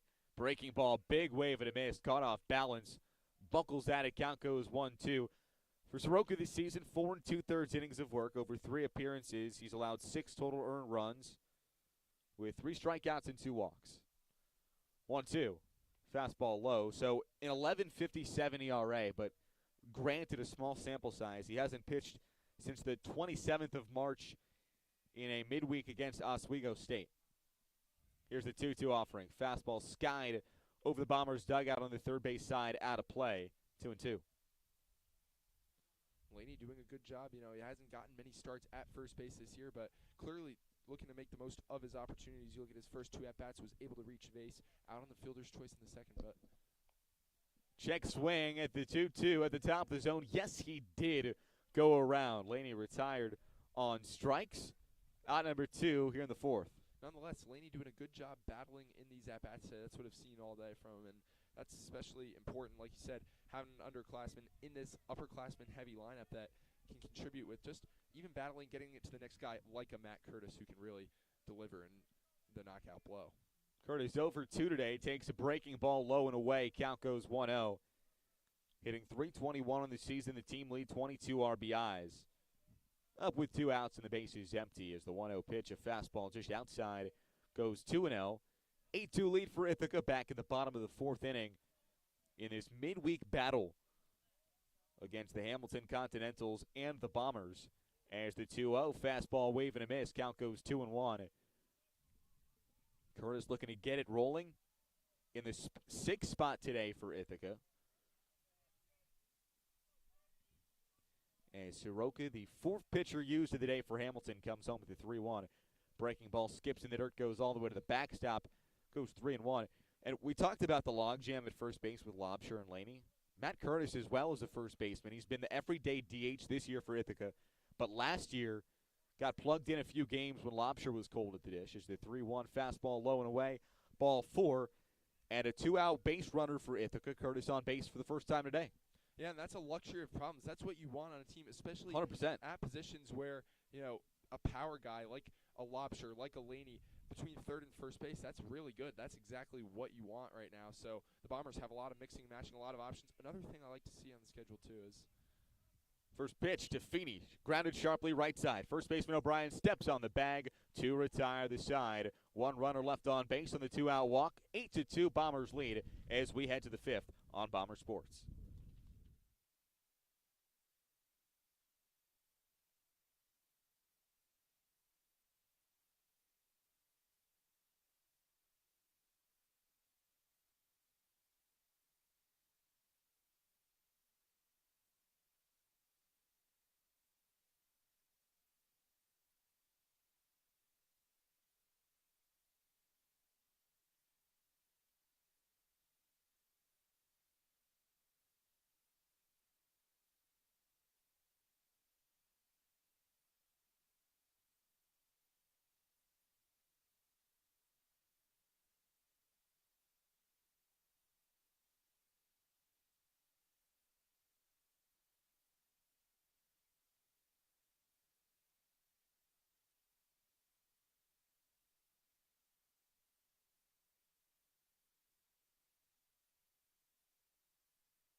Back in the top of the 5th inning, 8-2 the score. Bombers on top, and a new pitcher on the mound for Ithaca. It's the senior right-hander Bo Nicholson, 6'4", 195 from Baldwinsville, New York. He's pitched in 4 games this season, 5 total innings, allowing 5 runs, 6 strikeouts, 3 walks. As he will face 4, 5, 6 in the Hamilton order. Dan Callahan throws 20 pitches.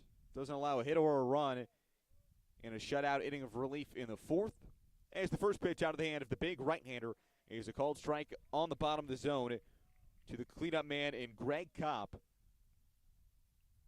0 for 2 on the day, grounded into a pair of fielder's choices. As Nicholson's 0-1, fastball, big swing and a miss. Count goes 0-2.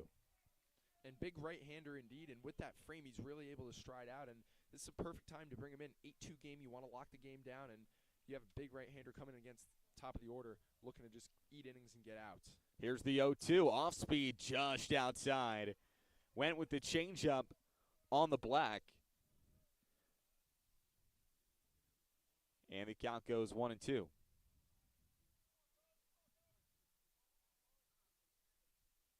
Here it is. And the 1-2 skied into shallow left center. The center fielder is Feeney, ranging a couple steps to his right before he calls off Fabo and tracks it down for out number 1. Change defensively in the field for Ithaca. Riley Brody taking over at second base for Connor Peterson, who's out of this game after going 0 for 1 with a walk at the plate. Here's the first pitch to the 5-hitter. Charlie O'Brien takes a breaking ball, dropped in there for a called strike. 0 for 1 was hit by a pitch, also grounded back to Kelly in the third. As the 0-1. Wave and a miss at the off speed in the dirt. Count goes 0-2.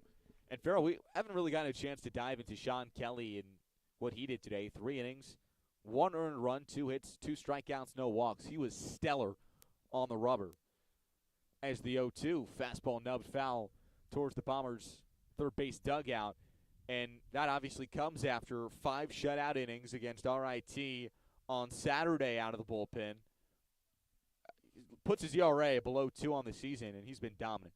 Yeah, 2 important catch-22s with that. Like you said, Eli, it's important to build off of a start like you had on Sundays. That one's in the dirt.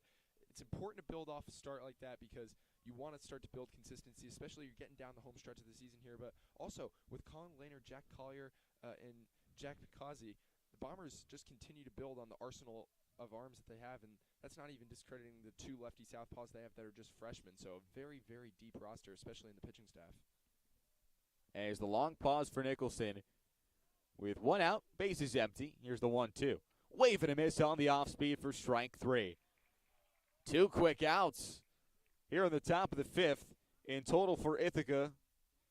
Strikeout number 5 by their pitching staff. As the 6-hitter Jack Griffin will dig in. That's a good job by O'Brien. When you're facing what looks to be a hard-throwing righty tall in the batter's box, you're going to expect it to be really hard thrower, but goes with the soft junk there and just continues to replicate it to throw it for strikes. First pitch from Griffin's a fastball waved on and missed. Goes 0-1. Griffin with a sac fly and RBI in the first, was hit by a pitch in the third. Here's Nicholson's 0-1, and it's a breaking ball just low to even it up 1-1. And he mentioned the starters. A big reason that the bullpen has been so important but also a little bit underused is because of how dominant those starters have been. As the 1-1 breaking ball lifted into deep center field, sending Feeney back a couple of steps. He tracks under it to retire the side. 3 up, 3 down for Bull Nicholson in the 5th. We head to the bottom of the 5th. 8-2, Bombers lead here on Bomber Sports.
Back in the bottom of the 5th inning, an 8-2 lead for Ithaca. 8-9 top of the order due up for the Bombers as Soroka, the right-hander, back on to work for Hamilton. Tyler Puglisi, the 8-hitter, leading it off for Ithaca. The Division I transfer from the University of Albany coming over to Bomber Blue. First pitch he sees is roped into deep right center field, sending Griffin back towards the warning track, and the center fielder Diaz reaches out, but he can't make the play. It trickles just in front of the wall in right center, and Tyler Puglisi has himself his second stand-up double of this game. And that may be where the sun comes into play again, Eli, as we've seen it. That it was a good jump by the center fielder there to try and get it, but nonetheless, right in the shadow of the sun. So maybe playing a bit of a factor there. Nonetheless, nice rope by Puglisi, and the Bombers are set up again. Brings up Riley Brody who we mentioned came in as a defensive replacement in the top of the frame. He takes the first pitch fastball called a strike at the top of the zone. And Peterson and Brody, their playing time is rotated a little bit between second and third base. At second base today with Lobsher at third is the 0-1 breaking ball called a strike at the top of the zone. And the reason for that bouncing back and forth is both Peterson and Brody have been two of the best players of the past 2 seasons for Ithaca, but have struggled out of the gate this season. Brody in 17 total games hitting 193. 0-2 fastball up and out. So you look to get to your best hitters in Peterson and Brody over the past couple of seasons, primarily the freshman year, back on track on the offensive side. So Peterson out, Brody in. Here's the 1-2. Wave and a miss on the back foot fastball. Second strikeout for Soroka. And 1 out here in the bottom of the 5th. And the top of the order up for Ithaca.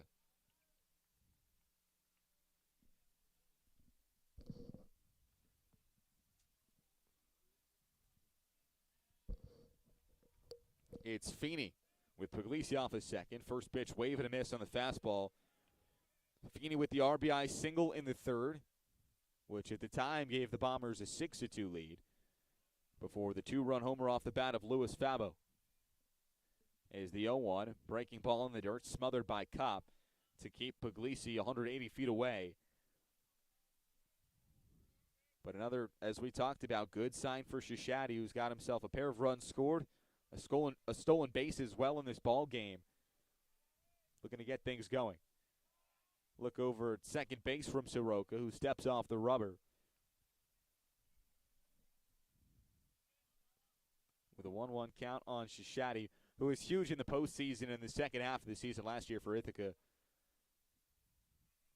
There's the 1-1 pitch. Fastball low and away. Mentioning it briefly earlier, but Shishadi wasn't even a starter for the first half of the season, even when conference play started for Ithaca. Didn't even start a game until April 12th, 25 games into this season. As the 2-1 is driven foul down the right field line over top of the Hamilton bullpen, out of play. And then finished this season hitting .489 over 18 starts in the back half. And was an everyday player to round it out. Had hit in every single playoff game of the NCAA tournament. As the 2-2 wave and a miss on the outer third off speed for out number 2. Back-to-back strikeouts for Soroka here in the 6th. Brings up Louis Fabo, who had the aforementioned 2-run blast out to left field his first time in the dish. His last time in the dish, I should say. First pitch, breaking ball low and away.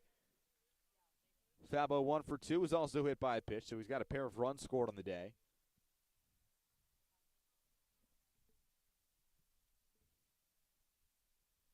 Long pause from Soroka. Here's the 1-0. Fastball up and in. Some chin music to Fabo. Makes it 2-0. A little bit of a pause by Aiden Soroka there. A bit of a bluff, too. Though, trying to mix up any way he can maybe throw off Fabo after that last at-bat. With Puglisi dancing off second. Here's the 2-0. Fastball judged outside. Makes it 3-0 with Rothstein awaiting on deck.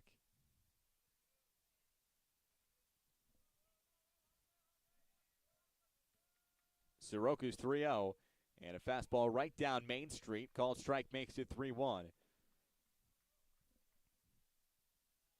The Puglisi leadoff stand-up double to the deepest part of the park. Looking not to strain him there. There's the 3-1 called strike out or third. And after trailing 3-0 in the count, Soroka's worked his way back. It's full. 8-2 the lead for Ithaca. Looking to potentially tack on some more here in the bottom of the 5th. As the 3-2 with 2 outs. Breaking ball low and away. Had the confidence to go curveball there. Just dunks it outside. And that'll bring up Rothstein with 2 outs and runners on first and second.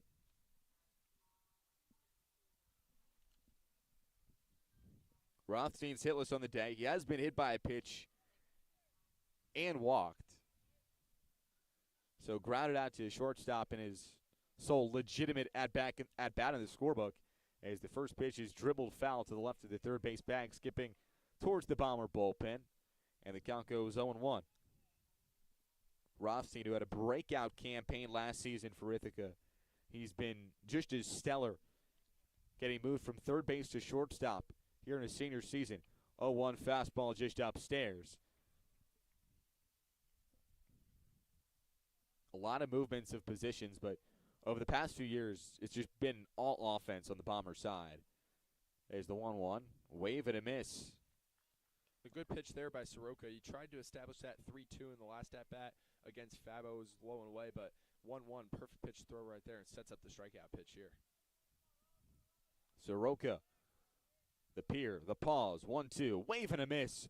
Went fastball and strands 2 runners on base. 3 strikeouts in the inning for Aiden Soroka as we head to the 6th. 8-2, Bombers lead here on Bomber Sports.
Bo Nicholson back out onto work for Ithaca. He'll face 7-8-9 in the Hamilton order, starting off with Jackson Johns in from the right side. 8-2, Bombers lead back in the top of the 6th inning.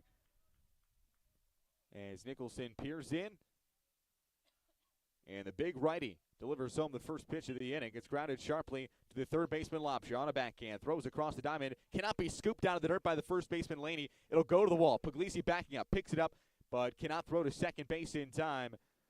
So we talked about, because it's a big storyline today, your first baseman, Camden Laney, and your third baseman, Ryan Lopsher. Lopsher at third with the throw in the dirt. Laney can't pluck it out of the grass. And the second error of the day for Ithaca will put a leadoff runner in scoring position. Strong base running for Johns, who immediately, no hesitation, turned towards second base. As Rada will dig in the right-handed batter's box. Here's the first pitch he sees, and it's off the back. Another hit batsman on the day. That's the 4th batter hit by Bombers pitching. But Hamilton, they'll take it. Another free 90, and 2 runners on base now for the 9-hitter Carter Chambers. Before that hit batsman, Bo Nicholson doing everything the Bombers have asked for him so far, inducing soft contact, getting a strikeout, mixing in his junk with his fastball. So looking to see if he can get it low in the zone here, maybe get a twin killing. 9-hitter Chambers in from the right side. And did that? And that hit him. Looks like it just skimmed off of his elbow guard, and back-to-back hit by pitches. That'll get the Bombers bullpen hot down the left field line.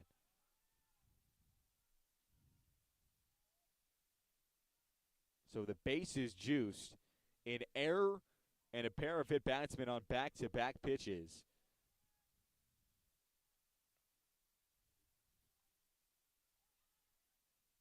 Someone just starting to get up and throwing down the left field line in the Bomber bullpen. It's Cooper Albert.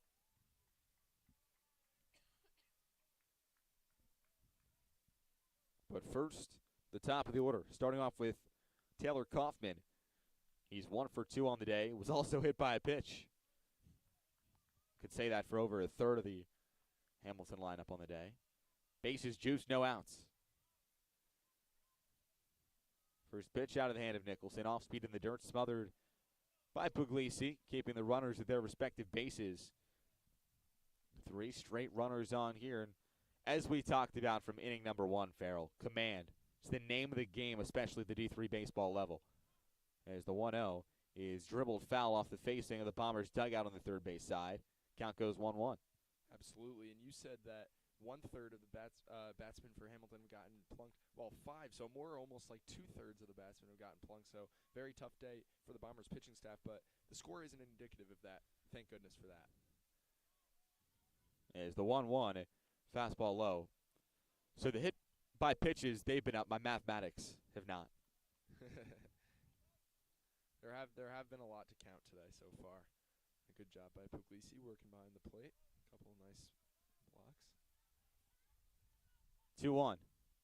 Fastball called a strike, bottom of the zone. Now a lefty up and throwing as well in the Bomber pin down the left field line. Looks like Keaton Blackwood. Yeah, hot. As Nicholson, with the bases juiced to no outs, comes home with the 2-2 pitch and is grounded sharply to Lobster. The third baseman comes home with it. Puglisi with one on to first, not in time. Great play by Ryan Lobster to backhand that ball. And his first thought with his momentum taking him towards the third base bag and home is to go home with it. Gets the lead runner, one out, but the base is still juiced for the two-hitter Jeremy Diaz.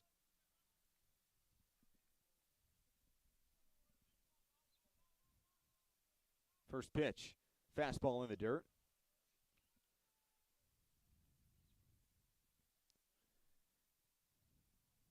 With Raitt off a third, Chambers off a second, Kaufman off a first.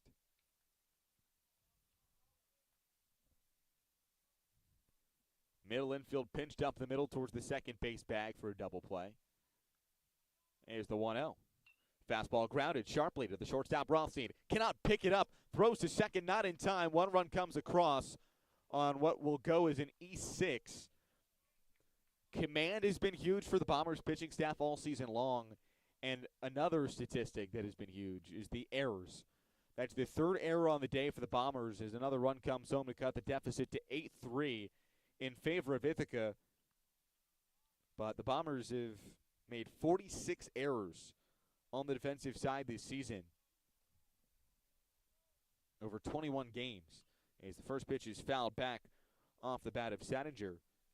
Yeah, certainly not what you want to see there. And just like I said earlier with Jackson Johns of Hamilton, Ethan Rothstein probably has to come up and play that ball in order to even get that double play in the first place. Then ends up letting it play him, eats him up, nonetheless can't get an out.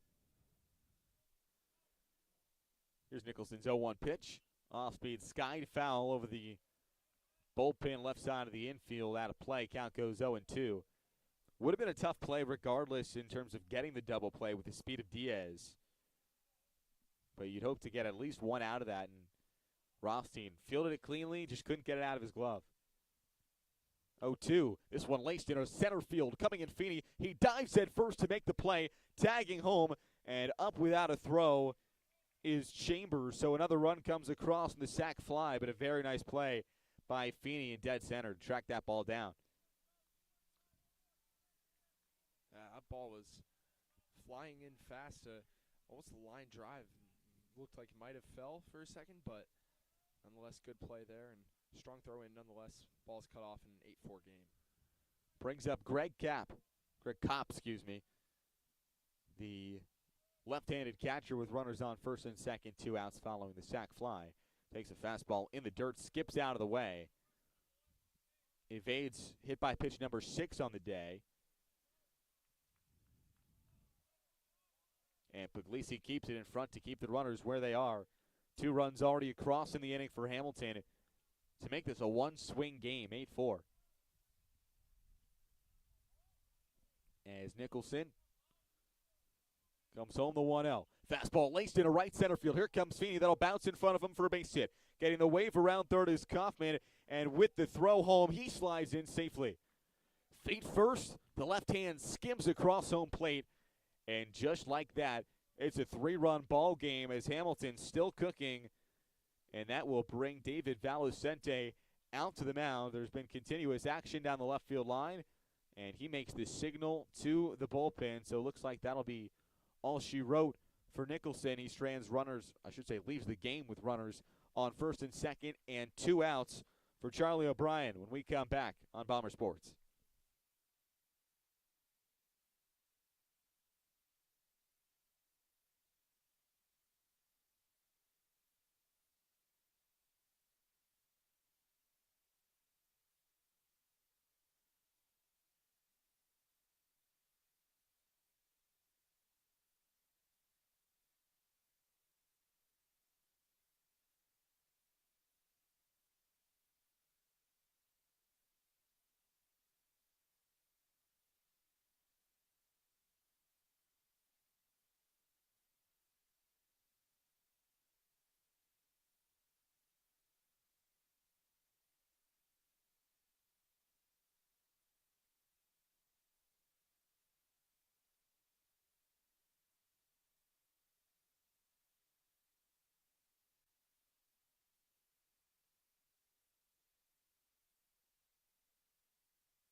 Bo Nicholson out of this game for Ithaca, and Keaton Blackwell is the new pitcher for the Bombers here on the top of the 6th inning. He enters this game with runners on first and second and 2 outs here on cleanup duty as he will face Charlie O'Brien with Kopp off of first and Diaz off of second. The lefty Blackwell kicks and fires. First pitch grounded sharply to Lopsher, who picks it up and who will tag the lead runner out as he was sliding in towards third base. 1 pitch, 1 out. Blackwell gets the job done in relief. 3 runs across in the inning, all unearned. An 8-5 lead for Ithaca. Looking to tack on some more insurance as we head to the bottom of the 6th on Bomber Sports.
Back in the bottom of the sixth inning, 8-5. Bombers on top as a new pitcher on the mound for Hamilton. Their fifth pitcher of the day, it's Daniel Jurgel, the 6'2", 190-pound right-hander from Chicago, Illinois.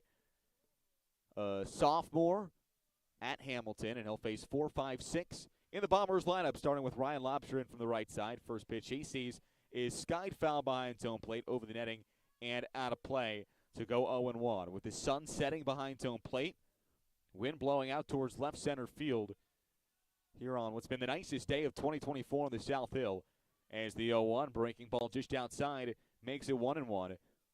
For Jurgel this season, 5 appearances, 4 2/3 innings with 3 runs allowed. That's a 5.79 ERA. As the righty comes home with the 1-1, fastball low and out, goes 2-1. Lobsher with a strong day at the plate, 1 for 2 with a walk, but also that 2 RBI double back in the second as the 2-1, fastball low and away, which at the time made it a 5-2 Ithaca lead.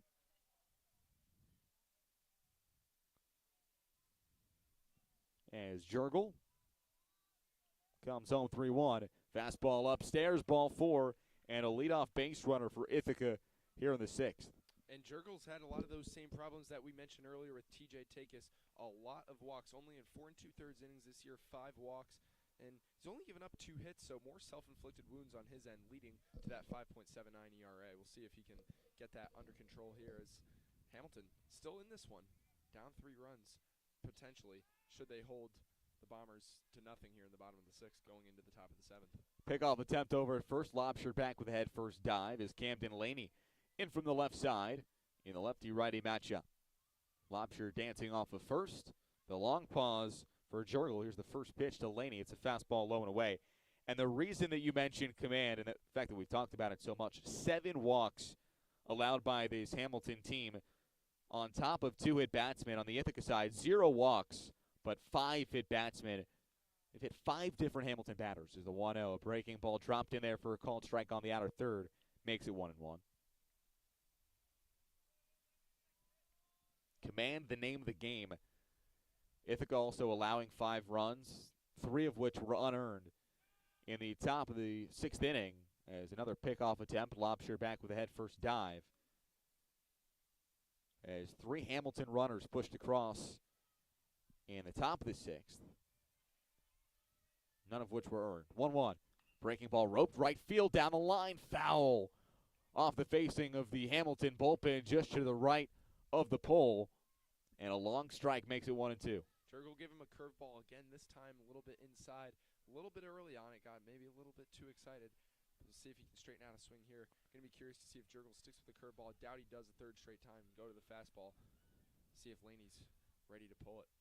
Laney had an RBI single back in the first off of Takis as the 1-2 is lined up the middle for a base hit. Sat back on it, got an off speed over the heart of the plate, and a frozen rope right back where it came from, up the middle for a base hit, and runners on first and second. 2 straight base runners to start it off here in the bottom of the 6th, and Matt Curtis will step up, the RBI machine.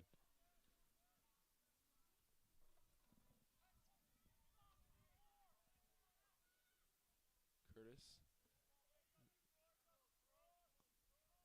Laney off of first, Lobsher off of second. First pitch to the right-handed hitting Curtis is upstairs, makes it 1-0. Mentioned it earlier, but Curtis, a little bit of a cold spell this past weekend. Spilling into today as well. He's 0 for 2 with a walk.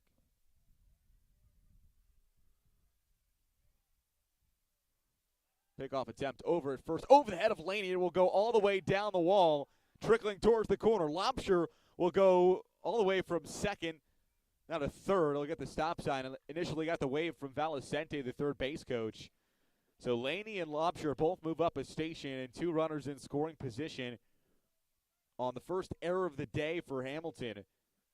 And Matt Curtis with a big spot to come up big.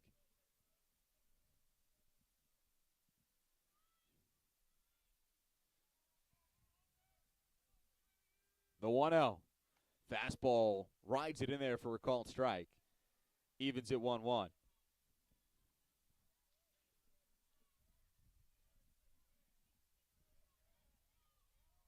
As Jurgel now sets, comes home, 1-1 breaking ball is skied out to deep center field, sending Diaz back at the warning track. That'll bounce off the base of the wall.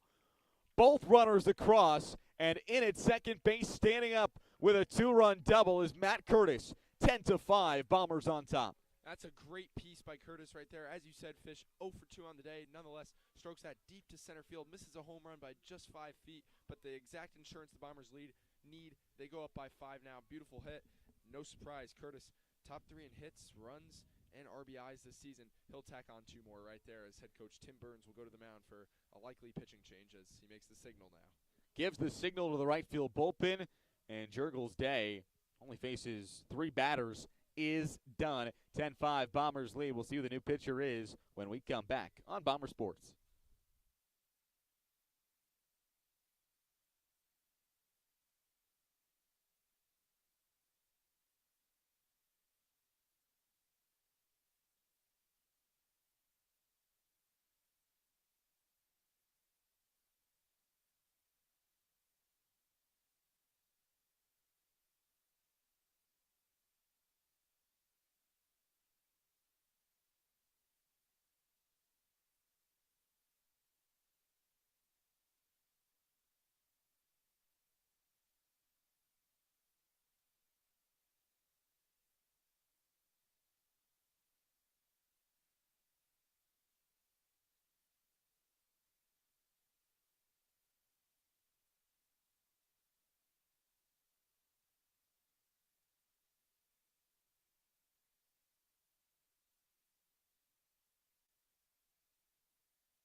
Well, the new pitcher for Hamilton, who enters this game in the bottom of the 6th inning, down 10-5, are the Continentals with a runner on second base, is Jackson Mavreeds, the freshman right-hander from Brooklyn, New York.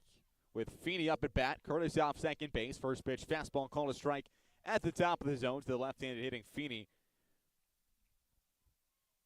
1 for 3 on the day. Manufactured a run on his own back in the 2nd inning. 0-1 pitch, breaking ball just upstairs. Stole a pair of bases after reaching on a infield single and then came around to score on a wild pitch. 1-1 from the lefty is a called strike on the breaking ball. Outer third, count goes 1-2. Following Curtis's 2 RBI double, giving the Bombers a 10-5 lead here in the bottom of the 6th. Jurgel comes home, grounded right side, fair over the third base bag. Scoring from second base is Curtis. Feeney turns the Jets on around second base. He's thinking 3, gets tripped up in between second and third, hits the deck, caught in a rundown between second and third. And he will be tagged out here. 1 run comes across on the RBI double. The sniper got him in between second and third. Just a little bit too wide of a turn around second. And gets the jersey dirty, but hey, you'll take it. RBI goes as a double in the scorebook. Yeah, blew a tire, and it looked like when he was rounding second base, that's where he got tripped up and then tried to keep his footing, lost his balance, then ultimately fell. But nonetheless, Bombers tack on another run, 11-5. First pitch called, strike top of the zone to Puglisi. With the bases empty, one out now, and an 11-5 lead for Ithaca. Oh, one fastball up. Puglisi is 2 for 2 on the day with a pair of runs scored and a pair of doubles, including one out to the deepest part of the ballpark in right center where the wall jets out to 405. 1-1, big wave and a miss on the fastball down the pipe. Count goes 1-2.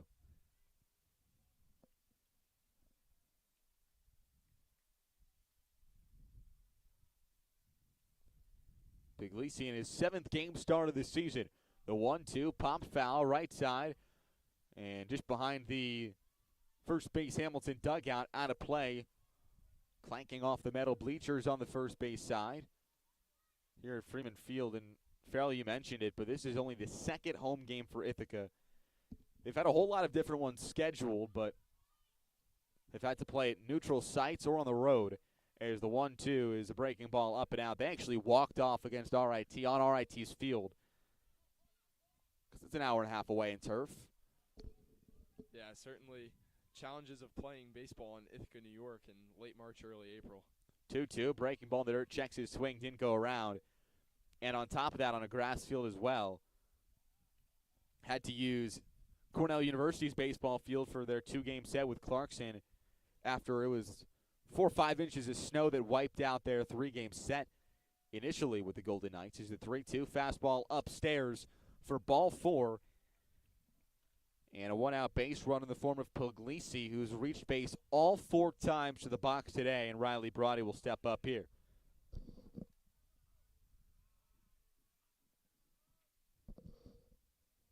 And Ithaca always with a loaded schedule in the front half of this season, as the fastball called a strike on the outside corner.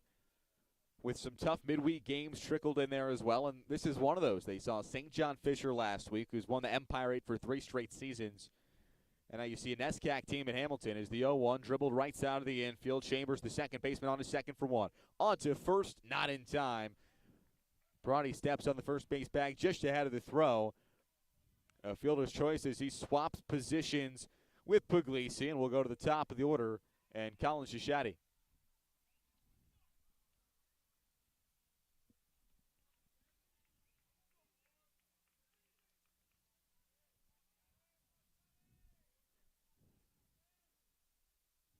First a pickoff attempt over at first, Brody back standing.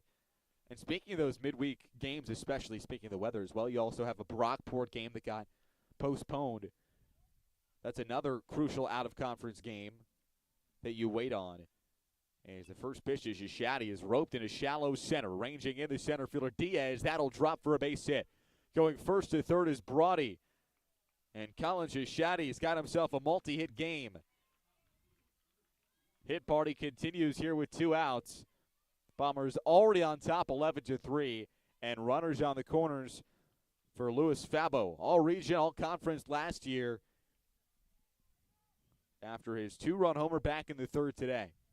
And isn't it just funny the way baseball works out? That's a little bit of a nubber, but dunks in because the outfield's playing so deep and the infield is playing at medium depth. So interesting to see a base hit there where sometimes you can rope a ball only for it to be caught, but nonetheless, Bombers set up in another pickoff attempt.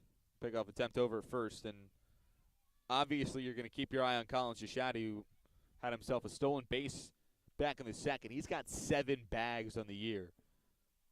We'll see if he's off here. 2 outs, runners on the corners. First pitch to Fabo, fastball up and out. And you mentioned the depth of the infield as well. They're creeped in for that exact reason, because Shishadi's got so much speed. You get a chopper, he's automatically safe, essentially, as the 1-0 breaking ball just outside goes 2-0 on Fabo.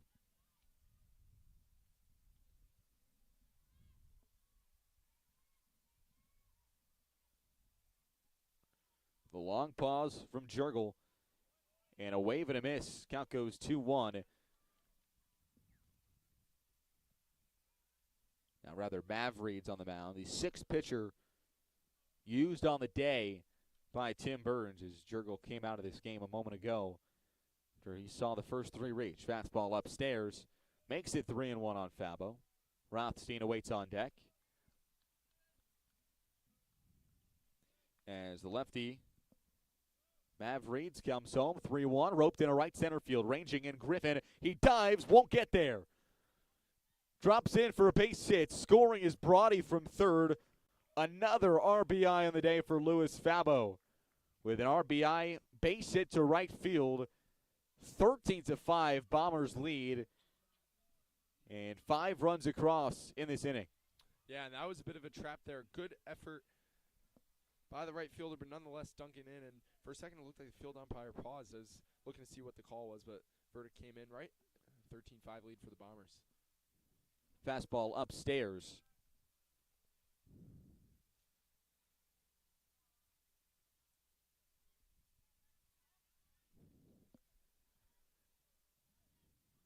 Fastball called a strike at the top of the zone. Makes it 1-1.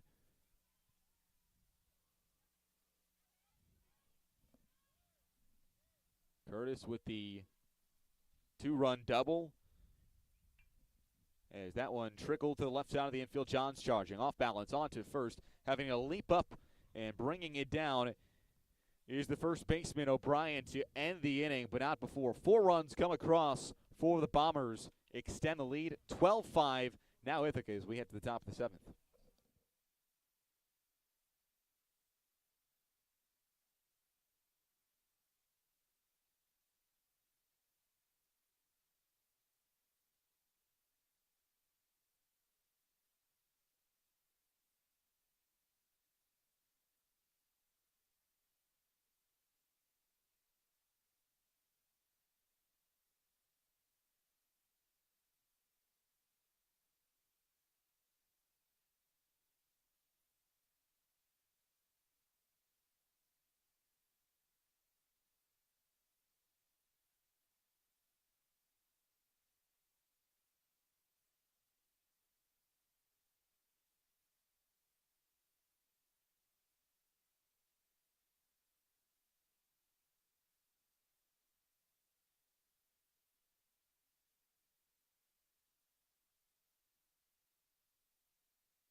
After four more runs across for Ithaca in the bottom of the 6th, 12-5 Bombers lead.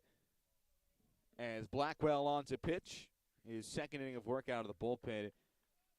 Starting off with John Griffin, the 6-hitter. First pitch goes all the way to the backstop, just missing the back of his uniform.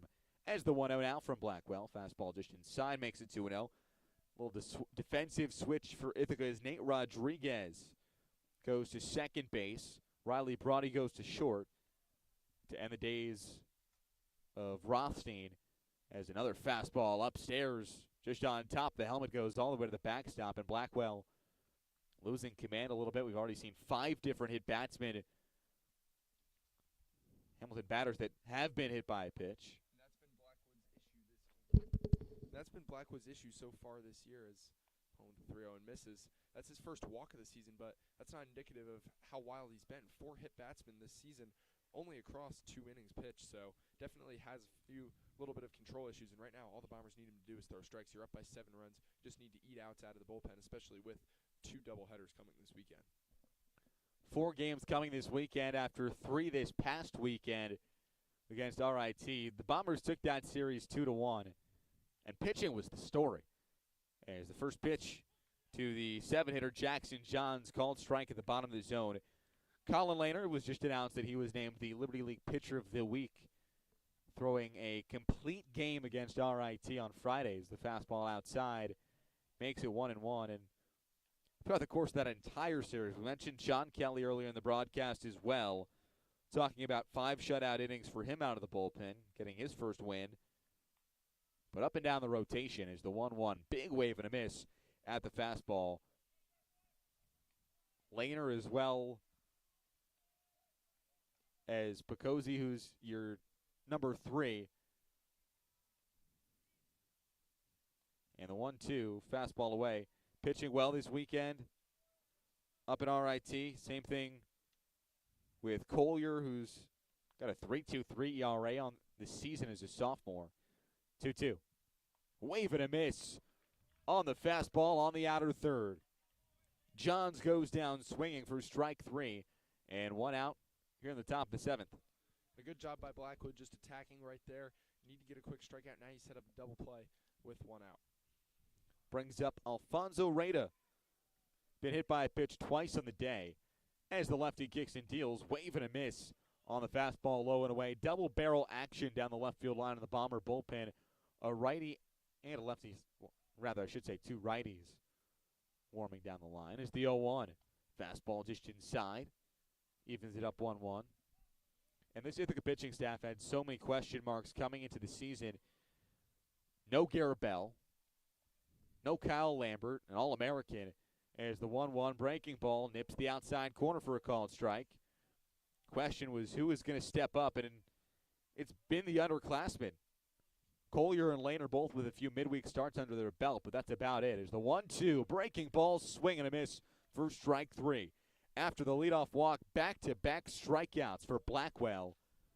And that's been the strength of the Ithaca pitching staff all day, going even as early as Kelly to Callahan, and then now to Keaton Blackwood is just doubling up on pitches, staying with the same exact pitch, and even going softer or further away, thus getting the strikeout. Showing bunt is the 9-man Chambers. Drops it down. Blackwell off the mound to his right. Tough play. Throw it to first. In time. Bang, bang. And after the leadoff walk, works around it with a pair of strikeouts. 12-5 Bombers lead as we head to the bottom of the 7th on Bomber Sports.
back in the bottom of the 7th inning. And for Ithaca, taking up to the right-handed side is Ryan Lobster to lead it off against a new pitcher for Hamilton, Luke Byer, the freshman from Rye, New York, who's had some struggles so far this season. He's pitched in 3 games, 2 of which were down on spring break, an inning and 2/3 total. First pitch to Lobster, breaking ball low and away. And command has been the struggle. 6 walks over an inning and 2/3 with 2 hit batsmen, and he's allowed 4 total earned runs over that span. Here's the 1-0. Fastball called a strike on the outer third to Lobster after 9 bombers came to the plate in the bottom of the 6th, where 4 runs came across, highlighted by the 2 RBI double off the bat of Matt Curtis. Fabo with an RBI as well as the 1-1. Off speed, gets a foul off the mask of Kopp. Count goes 1-2.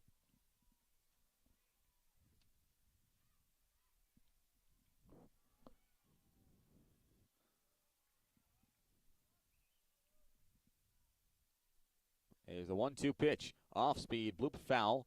Right side and over the first base Hamilton dugout. Stays 1-2. Sun almost completely set behind home plate here on the South Hill. 1-2 pitch. Fastball roped out to deep right field, sending Griffin back in front of the warning track, drifting towards the foul pole. He tracks it down for out number 1.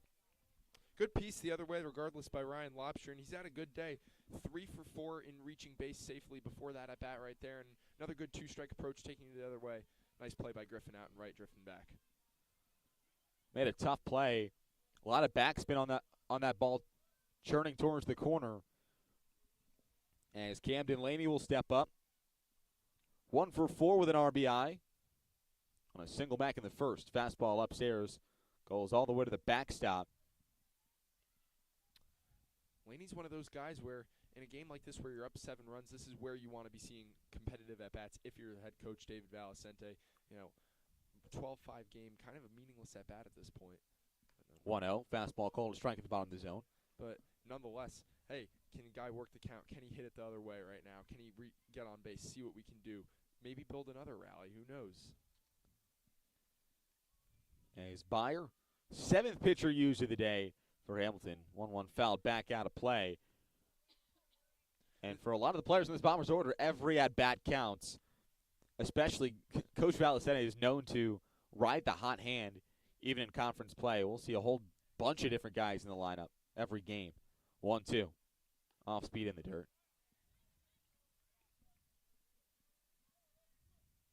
So every game you're playing for your playing spot on this Ithaca team that's got so much depth. You even see it with Laney, a freshman who's come up and made himself known in the lineup. 2-2, and this one's laced out to deep left field, sending Kaufman back a few steps to his left, and he tracks it down for out number 2. Yeah, and this is the exact time that you want to also mix and match and see different batters too. No disrespect, but not very convinced that Vassar and Bart are going to come in this weekend with the Bombers having an 8-1 record and be able to beat them. Sure, anything can happen in baseball, but right now you're on a 5-game homestand where it's the middle point of your season. You can really assess, hey, where are things at? And right now things are looking strong. 8-1 in conference play, 16-5 overall, and coasting against 7 different arms today. Fastball outside to Matt Curtis makes it 1-0. And for Ithaca, you mentioned the pair of doubleheaders this weekend against Vassar and Bard. You get a midweek against Oswego State in a rematch. As the 1-0 call, strike at the top of the zone, because it was an insane offensive game that Oswego took 12-9 down on spring break in Lexington. You'll see them again in a midweek here at Freeman Field, as this one is laced out to deep center field, sending Diaz back towards the warning track. That'll one-hop over the wall. It's a ground rule double to dead center for Matt Curtis, skipping just on top of the 400 sign. And a 2-out double puts a runner in scoring position for Ithaca. Second straight at bat for Curtis in second straight inning that Curtis has hit it to pretty much the exact same spot. And we said coming in, hey, it was 0 for 2, but now really getting his rhythm and designated hitter having a great day now. Bombers set up again with 2 outs. 2 for 4 with a pair of doubles on the day, a pair of RBIs for Curtis. Is Fenian from the left side with 2 outs. First pitch low. But after those Bard and Vassar games, you get the challenge in Oswego State, and then the series that you look at when you look at the Bombers' schedule this season is Rochester, who's your rival in the Western Division of the Liberty League. 1-0 fastball up and out. Right now, Ithaca's at 7-1. They've played one less game than Rochester because one of their games got banged against Clarkson. Rochester's at 7-2. Right there with you. One game behind in the standings. As the 2-0 pitch to Feeney is a fastball low. And that adds to the value of these midweek games. To see different batters in there, obviously see different arms. Kind of decide your lineup for those big-time in-conference games. There's the 3-0. Fastball called a strike. There also is a world where Ithaca does get an at-large bid. If you don't win the Liberty League, they've won it the past 2 seasons. But 16-5, 7-1 in conference play. There's the 3-1. Fastball low for ball 4. And Feeney works himself a walk. Back-to-back 2-out base runners. Farrell, Ithaca was struggling at this point last year, a little later in the season as well in the standings. They were at 3rd. They go into crossover series. They win out in the crossover series and the Liberty League playoffs to take the championship. This season, they've got the head start. It's the exact opposite. All it's about now is keeping your foot on the gas pedal. Yeah, and that can sometimes be the toughest thing. And, sometimes it's a blessing in disguise to start off rough as that one misses for a ball there. But nonetheless, if you're the Bombers right now, you just control your destiny, like you said right now. And that's why baseball is a marathon. It's not a sprint. You get to mix and match right now and assess going into next week. As you mentioned, huge series with the University of Rochester. 1-0. So Puglisi is roped out to deep right center field, sending Griffin a few steps back in front of the warning track. And he's under it to retire the side. 2 runners left on base, none across for Ithaca in the bottom of the 7th. We're headed to the 8th, 12-5, Bombers lead here on Bomber Sports.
Back in the top of the 8th inning, 12-5 the lead for Ithaca. And on to pitch the 4th arm of the day for the Bombers, Cooper Albert, the freshman right-hander from State College, Pennsylvania. He's pitched in 3 games this season, 2 dominant outings against Arcadia and Mount St. Vincent, and then a blow-up against Swarthmore as the top of the order due up for Hamilton. First pitch fastball outside, but it's not Taylor Kaufman. It will be a pinch hitter, Quinn Perkins, the junior left-handed hitter from Swampscott, Massachusetts. Up for Hamilton is the 1-0 fastball upstairs. Makes it 2-0. Albert hasn't pitched since that sophomore game on the 14th of March, almost a month ago, down in Lexington on spring break, where he did not get an out on the mound. As the 2-0 is laced into left field. Coming in Fabo, that'll bounce in front of him for a base hit. Going off of what you were saying, Eli, this is the perfect opportunity for Albert. The bullpen for Ithaca's gotten quiet. I would imagine Coach Valcente wants Albert to finish out this game, getting the last 6 outs, especially considering you look at all season. He's only pitched 2 total innings, and he's been bitten by the walks, 3 walks, and 4 earned runs, combining for his 18 ERA. But right now, good piece there by Perkins, but just keep the ball low, throw strikes over the plate, and that's all the Bombers need right now. Another pinch hitter now for Hamilton, and taking a fastball upstairs. It's Gianni DeCerbo with a runner on first and 1 out. Excuse me, and no outs as the fastball inside makes it 2-0.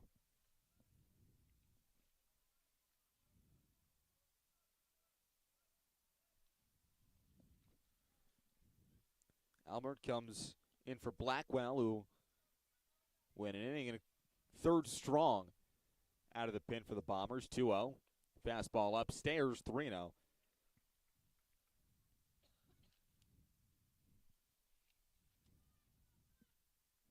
Perkins dancing off of first base. And a mound visit is Puglisi.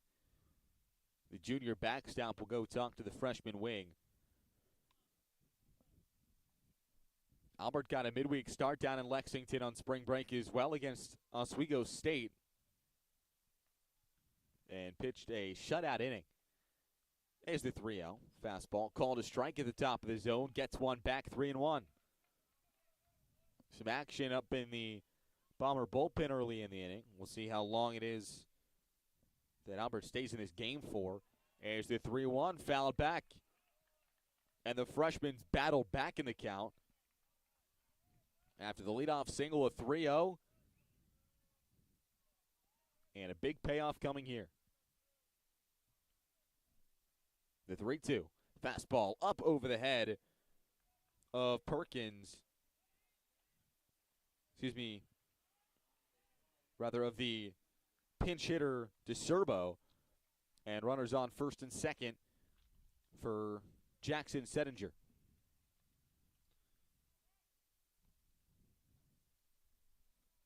So DeCerbo on first with Perkins on second. First pitch to Settinger is a fastball upstairs. And the count goes 1-0. He remains in this game as the DH.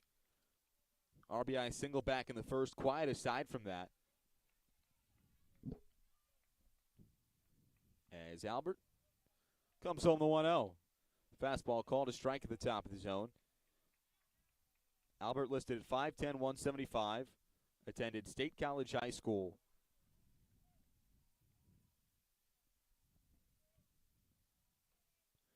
On 1. Breaking ball grounded sharply through the left side of the infield in the 6-hole for a base hit. Getting the wave around third, Perkins, and he is up without a throw. An RBI single for Settinger. Another RBI on the day cuts the deficit. 12-6. Bombers still on top. And that was the definition of a seeing eye base hit, playing over, shading on the left side.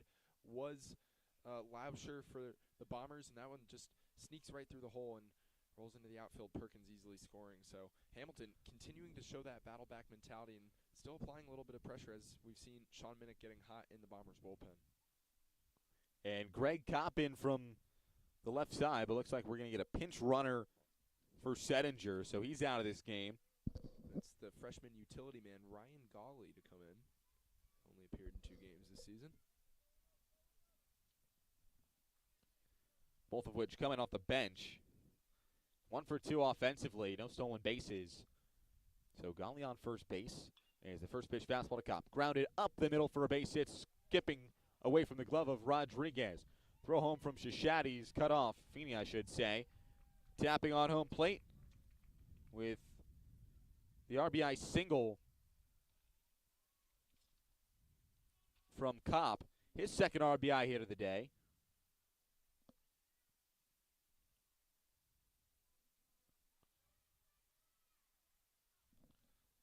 So Gawley off a second. Kopp off a first. DeCerbo is the one that came in to score. After the walk. First pitch is a breaking ball low and away to Charlie O'Brien, who remains in this game for the time being as the first baseman.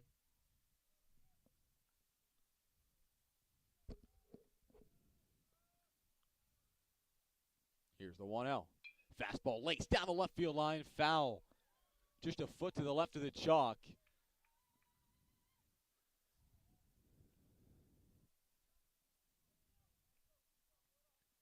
Just inches away from being extra bases in 2 more runs. Would have made it a 3-run game. And luckily for Albert, just to the left of the foul line. Just a long strike to make it 1-1 as it went all the way into the corner. Here it is.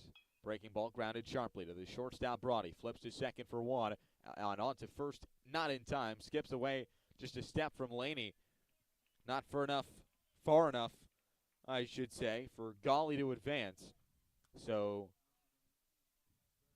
they'll get Kopp at second. And a much needed out number 1. Runners on the corners now for Jack Griffin. And if you're Albert, you're still one pitch away from getting out of the inning, And right there, getting the first out's always the toughest, they say. So gets that right there and now sets up potential double play opportunity. Griffin in the left side. First pitch, runner off on the pitch. And up at second base is O'Brien on the called strike with the breaking ball. So 2 runners in scoring position.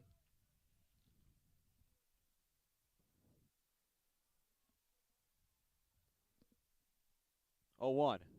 Breaking ball down the right field line, fouled into the Hamilton bullpen, makes it 0-2 with 1 out, runners on second and third, and the run at the plate that would make this a 2-run ball game.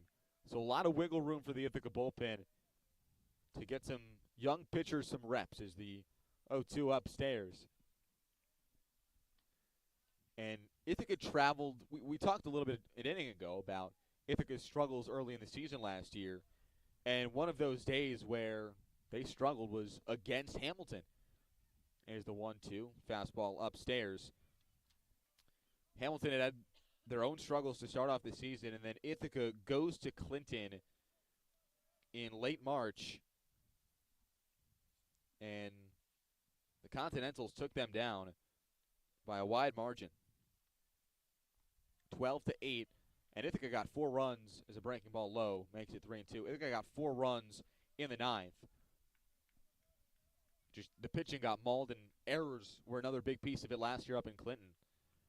Yeah, very similar story today. It just seems like scripts are flipped. Scores flipped, and 12-7 lead for the Bombers. 3-2, fastball upstairs, ball 4, and the bases will be juiced for Jackson Johns. I'm surprised a move hasn't been made just yet. We've seen Sean Minnick warming up for the last real time, probably 5 to 10 minutes or so, and nonetheless, Coach Valicente still sticking with his freshman righty on the mound. Interesting situation with the bases loaded. 5 of the first 6 to come to the plate in the inning have reached, 2 of which have already scored. 12-7 to score. Hamilton down by 5. The man in the batter's box can make that a 1-run game. First pitch off the helmet. Another hit batsman. Number 6 on the day. First time John's been hit today. Back-to-back free bases. As Golly taps on home plate. And now Rada comes to the plate, who's been hit by pitch twice today. So a lot of hit batsmen. And David Valicente has seen enough. He'll take the walk out to the mound, take the ball from Albert, who will come out of this game with the bases loaded and 1 out. And we'll see who the new pitcher is, if he can escape the jam when we come back on Bomber Sports.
Sean Minnick is the new pitcher for Ithaca, entering this ball game with the bases loaded and one out on cleanup duty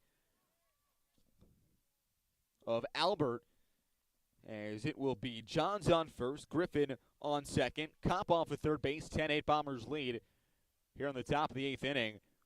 And Alfonso Reyta, the freshman third baseman, in from the right-handed batter's box for Hamilton against Minnick, the sophomore, who's only pitched in one game this season. First pitch from the right-hander, break ball in the dirt, swing and a miss, but the ball skips all the way to the backstop, and a big backstop allows Kopp to come home and tap on home plate on the, we'll see if it goes as a wild pitch or a pass ball. Looks like it will go as a wild pitch as it just skipped to the left of Puglisi, goes to the backstop, and a 3-run ball game. So the tying run in the right-handed batter's box in the form of Reyta, with runners on second and third, 0-1 fastball low and away. Minnick's only pitched in one game this season. It was on the 14th of March, so almost a month ago, against Swarthmore. 3 innings, six hits, 5 runs allowed. As the 1-1 is chopped up the middle. It's the shortstop, Rothstein, who picks up, throws across the diamond in time. I should say Brody, because he moved over to shortstop. 1 run comes across. It's a 2-run ball game as Griffin taps on home plate on the RBI ground out off the bat of Chambers. And that brings us up back to the top of the order.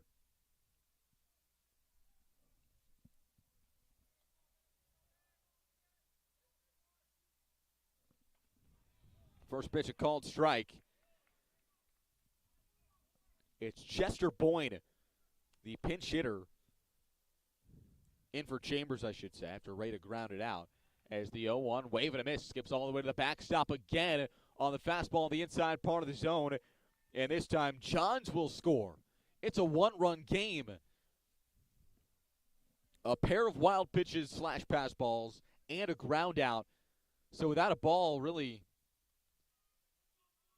even touching the grass, 3 runs have come across, and all 3 runs in the ledger of Albert have scored 12-11. Ithaca still leads, though, here in the top of the 8th. 6 runs already across as a wave and a miss on the breaking ball to end the inning. Boyne goes down on strikes, but not before. 6 runs come across on 3 hits in the inning, but more notably, Farrell, 4 free passes. 12-11 Bombers lead. We head to the bottom of the 8th on Bomber Sports.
Well, this game has seen a lot. We've seen 9 hit batsmen, 4 errors, and in the walks department as well, 12 walks between both sides as Riley Brody digs in. And skies the first pitch he sees, right side of the infield foul ground. First baseman O'Brien just on top of the first base bag, makes the play for out number 1. 12-11 the score now with 1 out in the bottom of the 8th inning with the Bombers on top after 3 runs came across on walks, wild pitches, or pass balls in the top of the frame. 6 total runs for Hamilton to make it a 1-run game as we go to the top of the order and Colin Shishadi. Chaos. First pitch to Shishadi, breaking ball low and away. Kenny Ricks is the new pitcher for Hamilton. He's pitched 8 innings this season. The junior from Warwick, Rhode Island. As Ricks delivers home the 1-1 to Shishadi. It's a fastball called to strike at the top of the zone. 13 hits on the board for Ithaca. Only 6 hits for Hamilton. 11 runs across. Breaking ball low. Only 4 of those have been earned as well. Yeah, and what's impressed me most today about this Bombers offense is only 4 strikeouts on the day. So it is indicative that they're putting balls in play, forcing Hamilton to make these plays besides all the free passes that they've gotten. 2-1 to Shishadi is nubbed on the right side of the infield. Second baseman Chambers shuffles to his left, throwing a first for out number 2.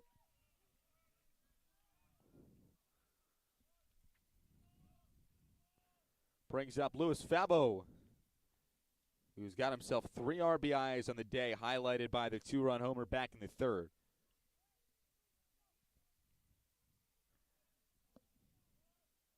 Shadows dissipating as well. A little bit of cloud cover now over the sun. Just a gorgeous day.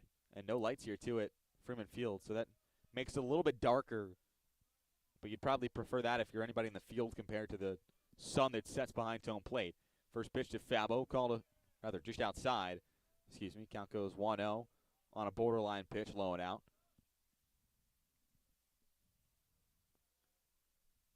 Fabo with 23 RBIs in the season for the Bombers. 3 homers. 1-0 breaking ball. Called a strike top of the zone. Evens it at 1. Action still up and throwing down the bullpen. Left field bullpen for Ithaca. Connor Burns is the 1-1. Fastball fouled back behind home plate, out of play. We've seen 1, 2, 3, 4, 5 different pitchers for Ithaca. And Ricks is the 8th pitcher on the mound for Hamilton.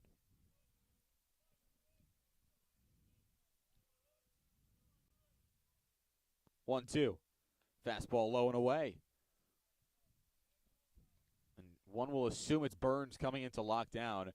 What will be a save opportunity in the top of the 9th as of now? Did not see that coming in the top of the 8th, but crazier things have happened. 2-2, 2 outs, breaking ball judged inside to Fabo, who stays alive, works at 3-2.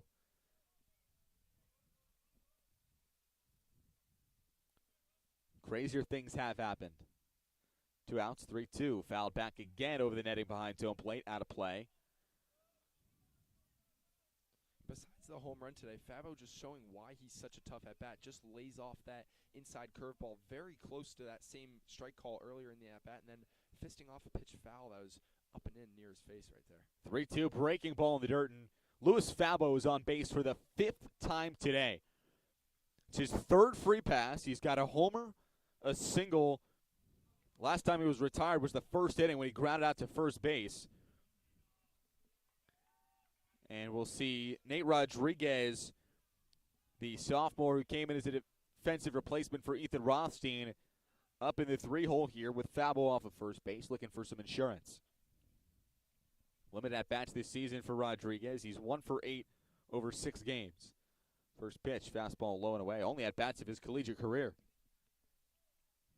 We talked about it.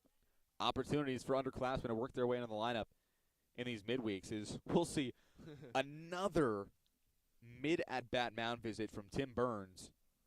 Doesn't look like there's any action down the line. Like this is one of those where it's just like, hey, man, you got to take one for the team and find a way to get the last out here. We've already eaten 8 pitchers of our staff. This is also midweek 2. You have games on the weekend upcoming, so only a few days of rest and used 8 different arms. You need to find a way to just get through this inning. And should you score a couple runs in the top of the 9th, you need to be prepared too, because you need Kenny Ricks to lock it down in the bottom of the 9th too, as do the Ithaca Bombers should Connor Burns come into the game. Just need him to shut it down, quite simply.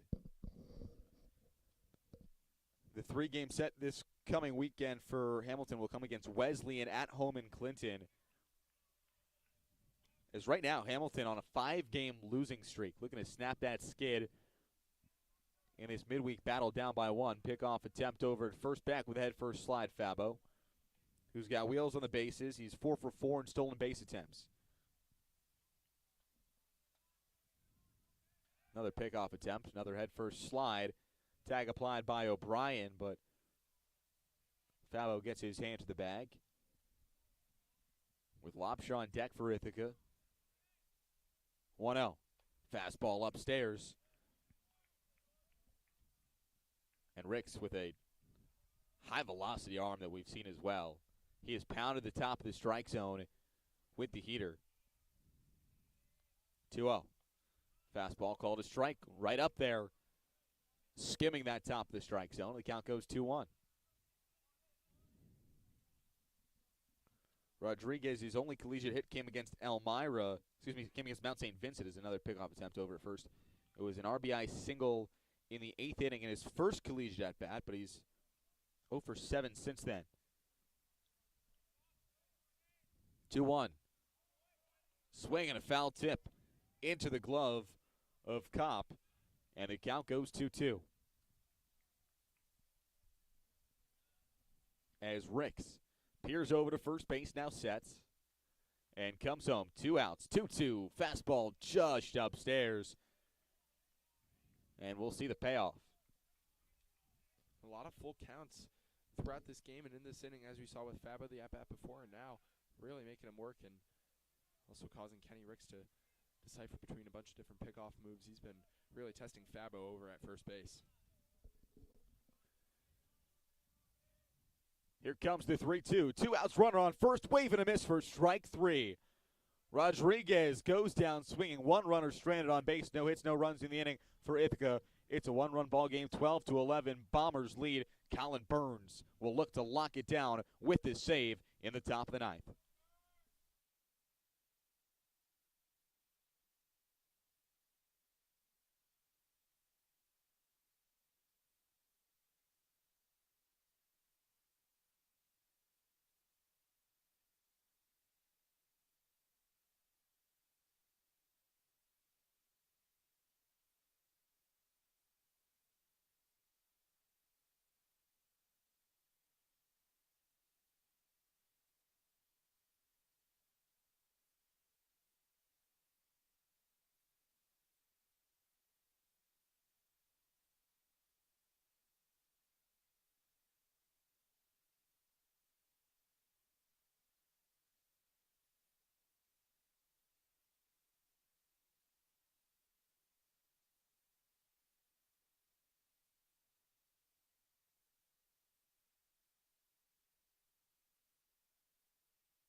Back in the top of the 9th inning, 12-11, Bombers on top, and Connor Burns, the sophomore right-hander in from the bullpen, looking to lock it down with the save. He'll face the top of the order, starting off with Perkins in from the left side for Hamilton in what has been a wild game.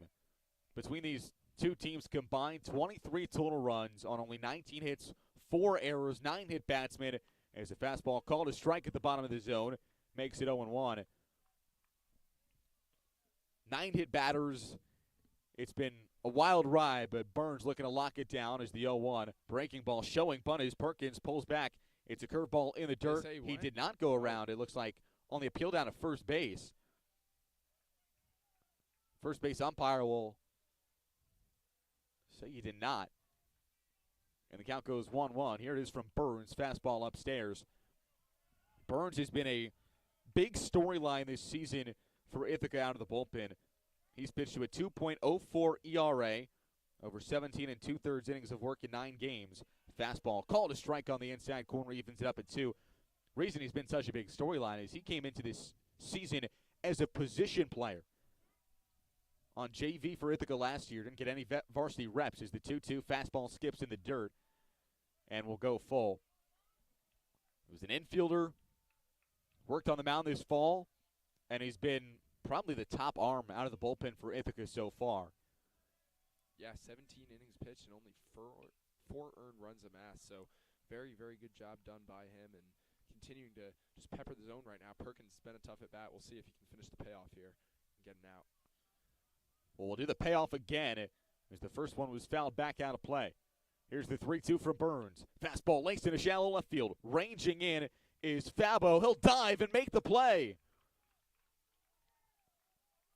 Robbery of what would have been the game-tying run. And the coaching staff is arguing that ball hit the ground. And now it looks like the home plate umpire is going to say that did hit the ground. Valicente is coming out. Looks like the second base and home plate umpire are going to talk things over. Looks like it was initially called out by the base umpire. Home plate umpire said he saw some laces hit the ground. We'll see the call. This is huge because you would put a lot of speed as the game-tying run on first base. Umpires talking things over between the pitcher's mound and home plate. This is a big call. Base umpire in a tough spot as well. They're going to give him a single. And Valicente is fired up.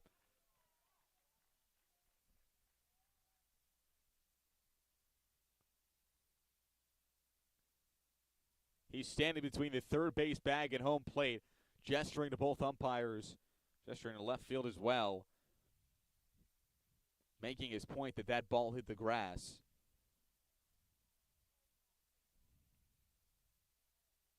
Now coming over to the home plate umpire to talk things out. Starts to walk back towards the dugout, but that is a huge single by Perkins. He's the game-tying run on first and the go-ahead run in the batter's box into Serbo, who came in as a pinch hitter last inning. Takes a fastball low, count goes 1-0. Rather, we'll see another pinch hitter now for Hamilton. It's Lucas Herman. Pickoff attempt over at first. Back with a head-first dive is Perkins.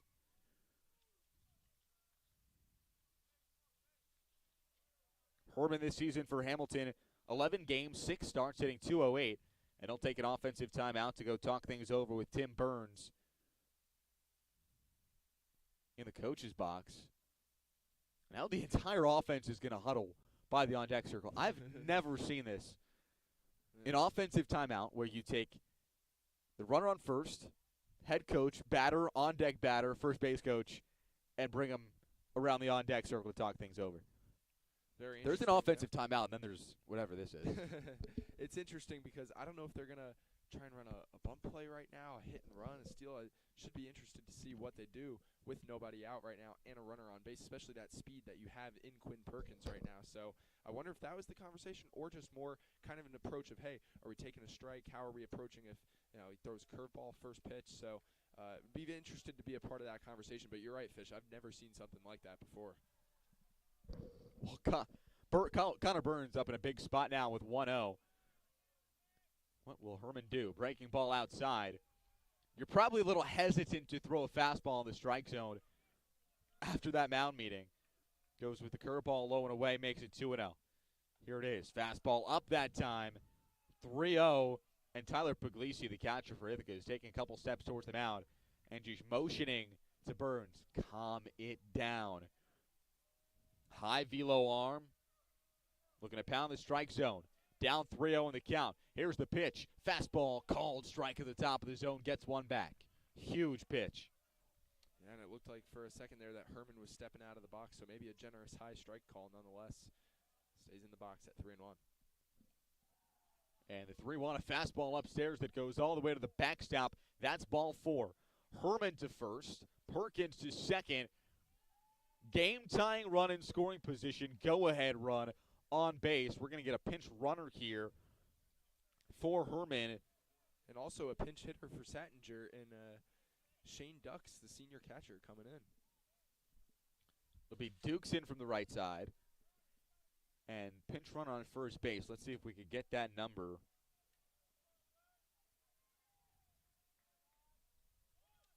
And showing bunt and dropping it foul behind home plate. Sticka is the pinch runner. Ducks in the batter's box. The scorecard's a mess right now. With runners on first and second.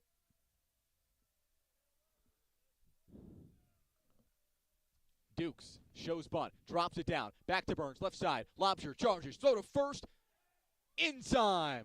A bang play, just gets the runner, a huge first out, moves the runners up, so the sacrifice bunt is successful.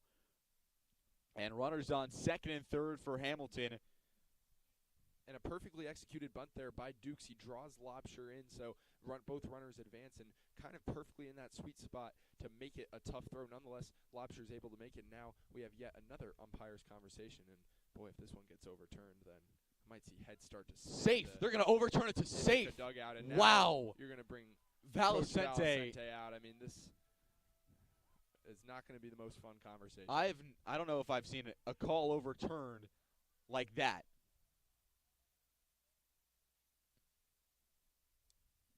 A clear, emphatic out call. What looked like a bang play from our vantage point, but from our vantage point, I will say, looked out, and Valicente is going to head back to the dugout. 0 outs now. Bases loaded. Oh, my goodness. It's interesting. I've never seen anything like this inning. Yeah, especially because that umpire's conversation was 5 to 10 seconds long. It was boom, quick. After you said, like you said, Eli, such an emphatic out call to switch it that quickly to safe, and then for Coach Valicente to have such a little argument must have been a valid enough reason. First pitch, fastball outside to Greg Kopp. He's got singles in 2 consecutive at-bats. Bases loaded, no outs. Tying run at third, go ahead at second. Fastball called strike on the outside corner. Burns, big jam to escape. With the infield in. Game-tying run on third. 1-1. Fastball just outside.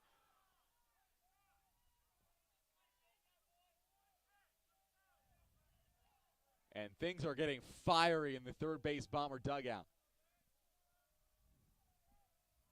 Here's the 2-1 from Burns. It's laced foul down the left field line. That'll even it up at 2.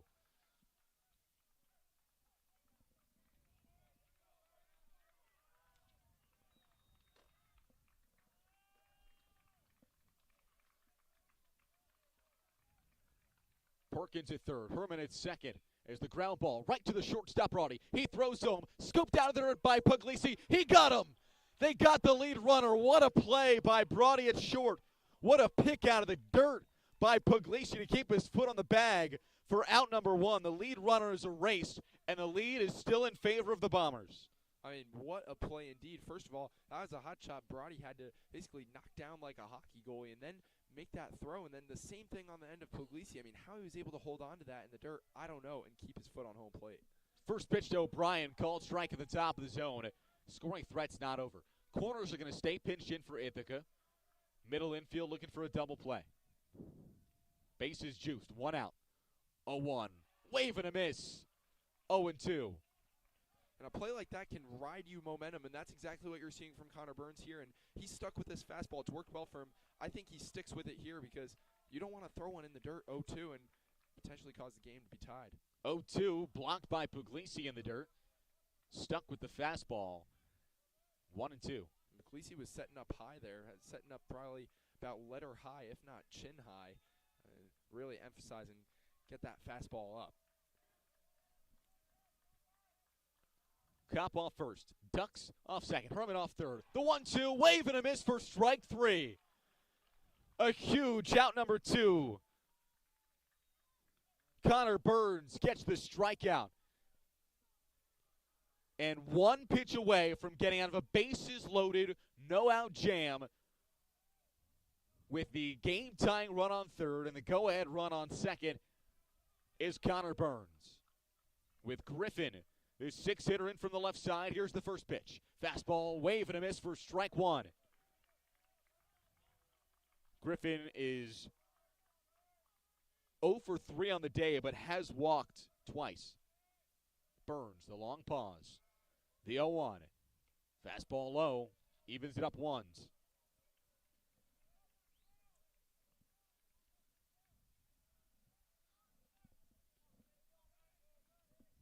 Cop off of first. Dukes off second. Herman off of third. 1-run ball game. The 1-1 pitch, breaking ball in the dirt, makes it 2-1.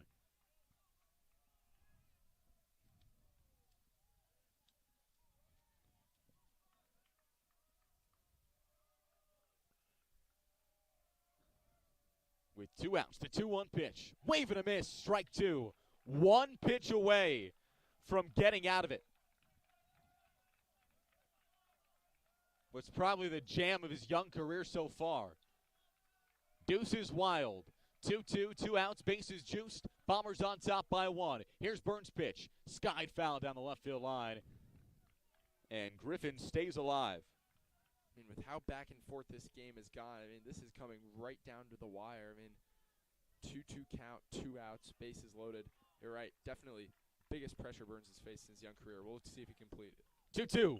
Grounded sharply right back to Burns. Gloves it. The underhand flip. He'll just take it himself to first. And the Bombers win it.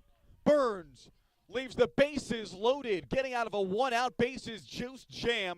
Gets himself the save. Locks it down. Defense is clutch. And the Bombers take this one 12-11 to move to 17-5 overall in the season as the Hamilton Continentals drop to 17-11. And Farrell, rocky game, especially in terms of the command. We saw 4 errors in this ball game, but Ithaca ends it with a stellar offensive performance, 13 hits, 12 runs. Also the pitching and the bullpen lock you down. Yeah, Connor Burns did an excellent job right there. You're in a bases-loaded, nobody-out jam, especially after the calls that went against the Bombers there for good, or whether they were good or they were bad. You're in a bases-loaded situation. You find a way to get out of that. I mean, you have an amazing play at shortstop, followed by by a strikeout and then a ground ball right back to the mound. You can see the momentum right there, just taking Connor Burns all the way to the first base bag. Just elation, the ultimate Houdini act, and the Bombers get by with a win. But I'm sure not much to the happiness of head coach Dave Valsena and the staff. They used probably more pitchers than I would have liked to have used, and overall caused this to be a way closer game than it should have been. Like you said, hit batsmen left and right, a bunch of walks, so far too much of that. Nonetheless, all that matters is a win. That's what the Bombers got. Well, it took 7 pitchers on the Ithaca side, took 9 pitchers on the Hamilton side, but 12-11 your score after a lengthy ball game, which took us 3 hours and 5 minutes to complete. 12-11, Ithaca on top. That'll sign things off from Freeman Field for us. Back in action, the Bombers will be on Saturday as they host Vassar, and the homestand continues over these next couple of weeks. They'll then face Bard on Sunday. You can catch all those games right here on Bomber Sports. Signing off for Farrell Hudson, I'm Eli Fishman. Thank you to Justin Lutz, the entire athletic department, and everyone involved. Bombers win 12-11 from Freeman Field.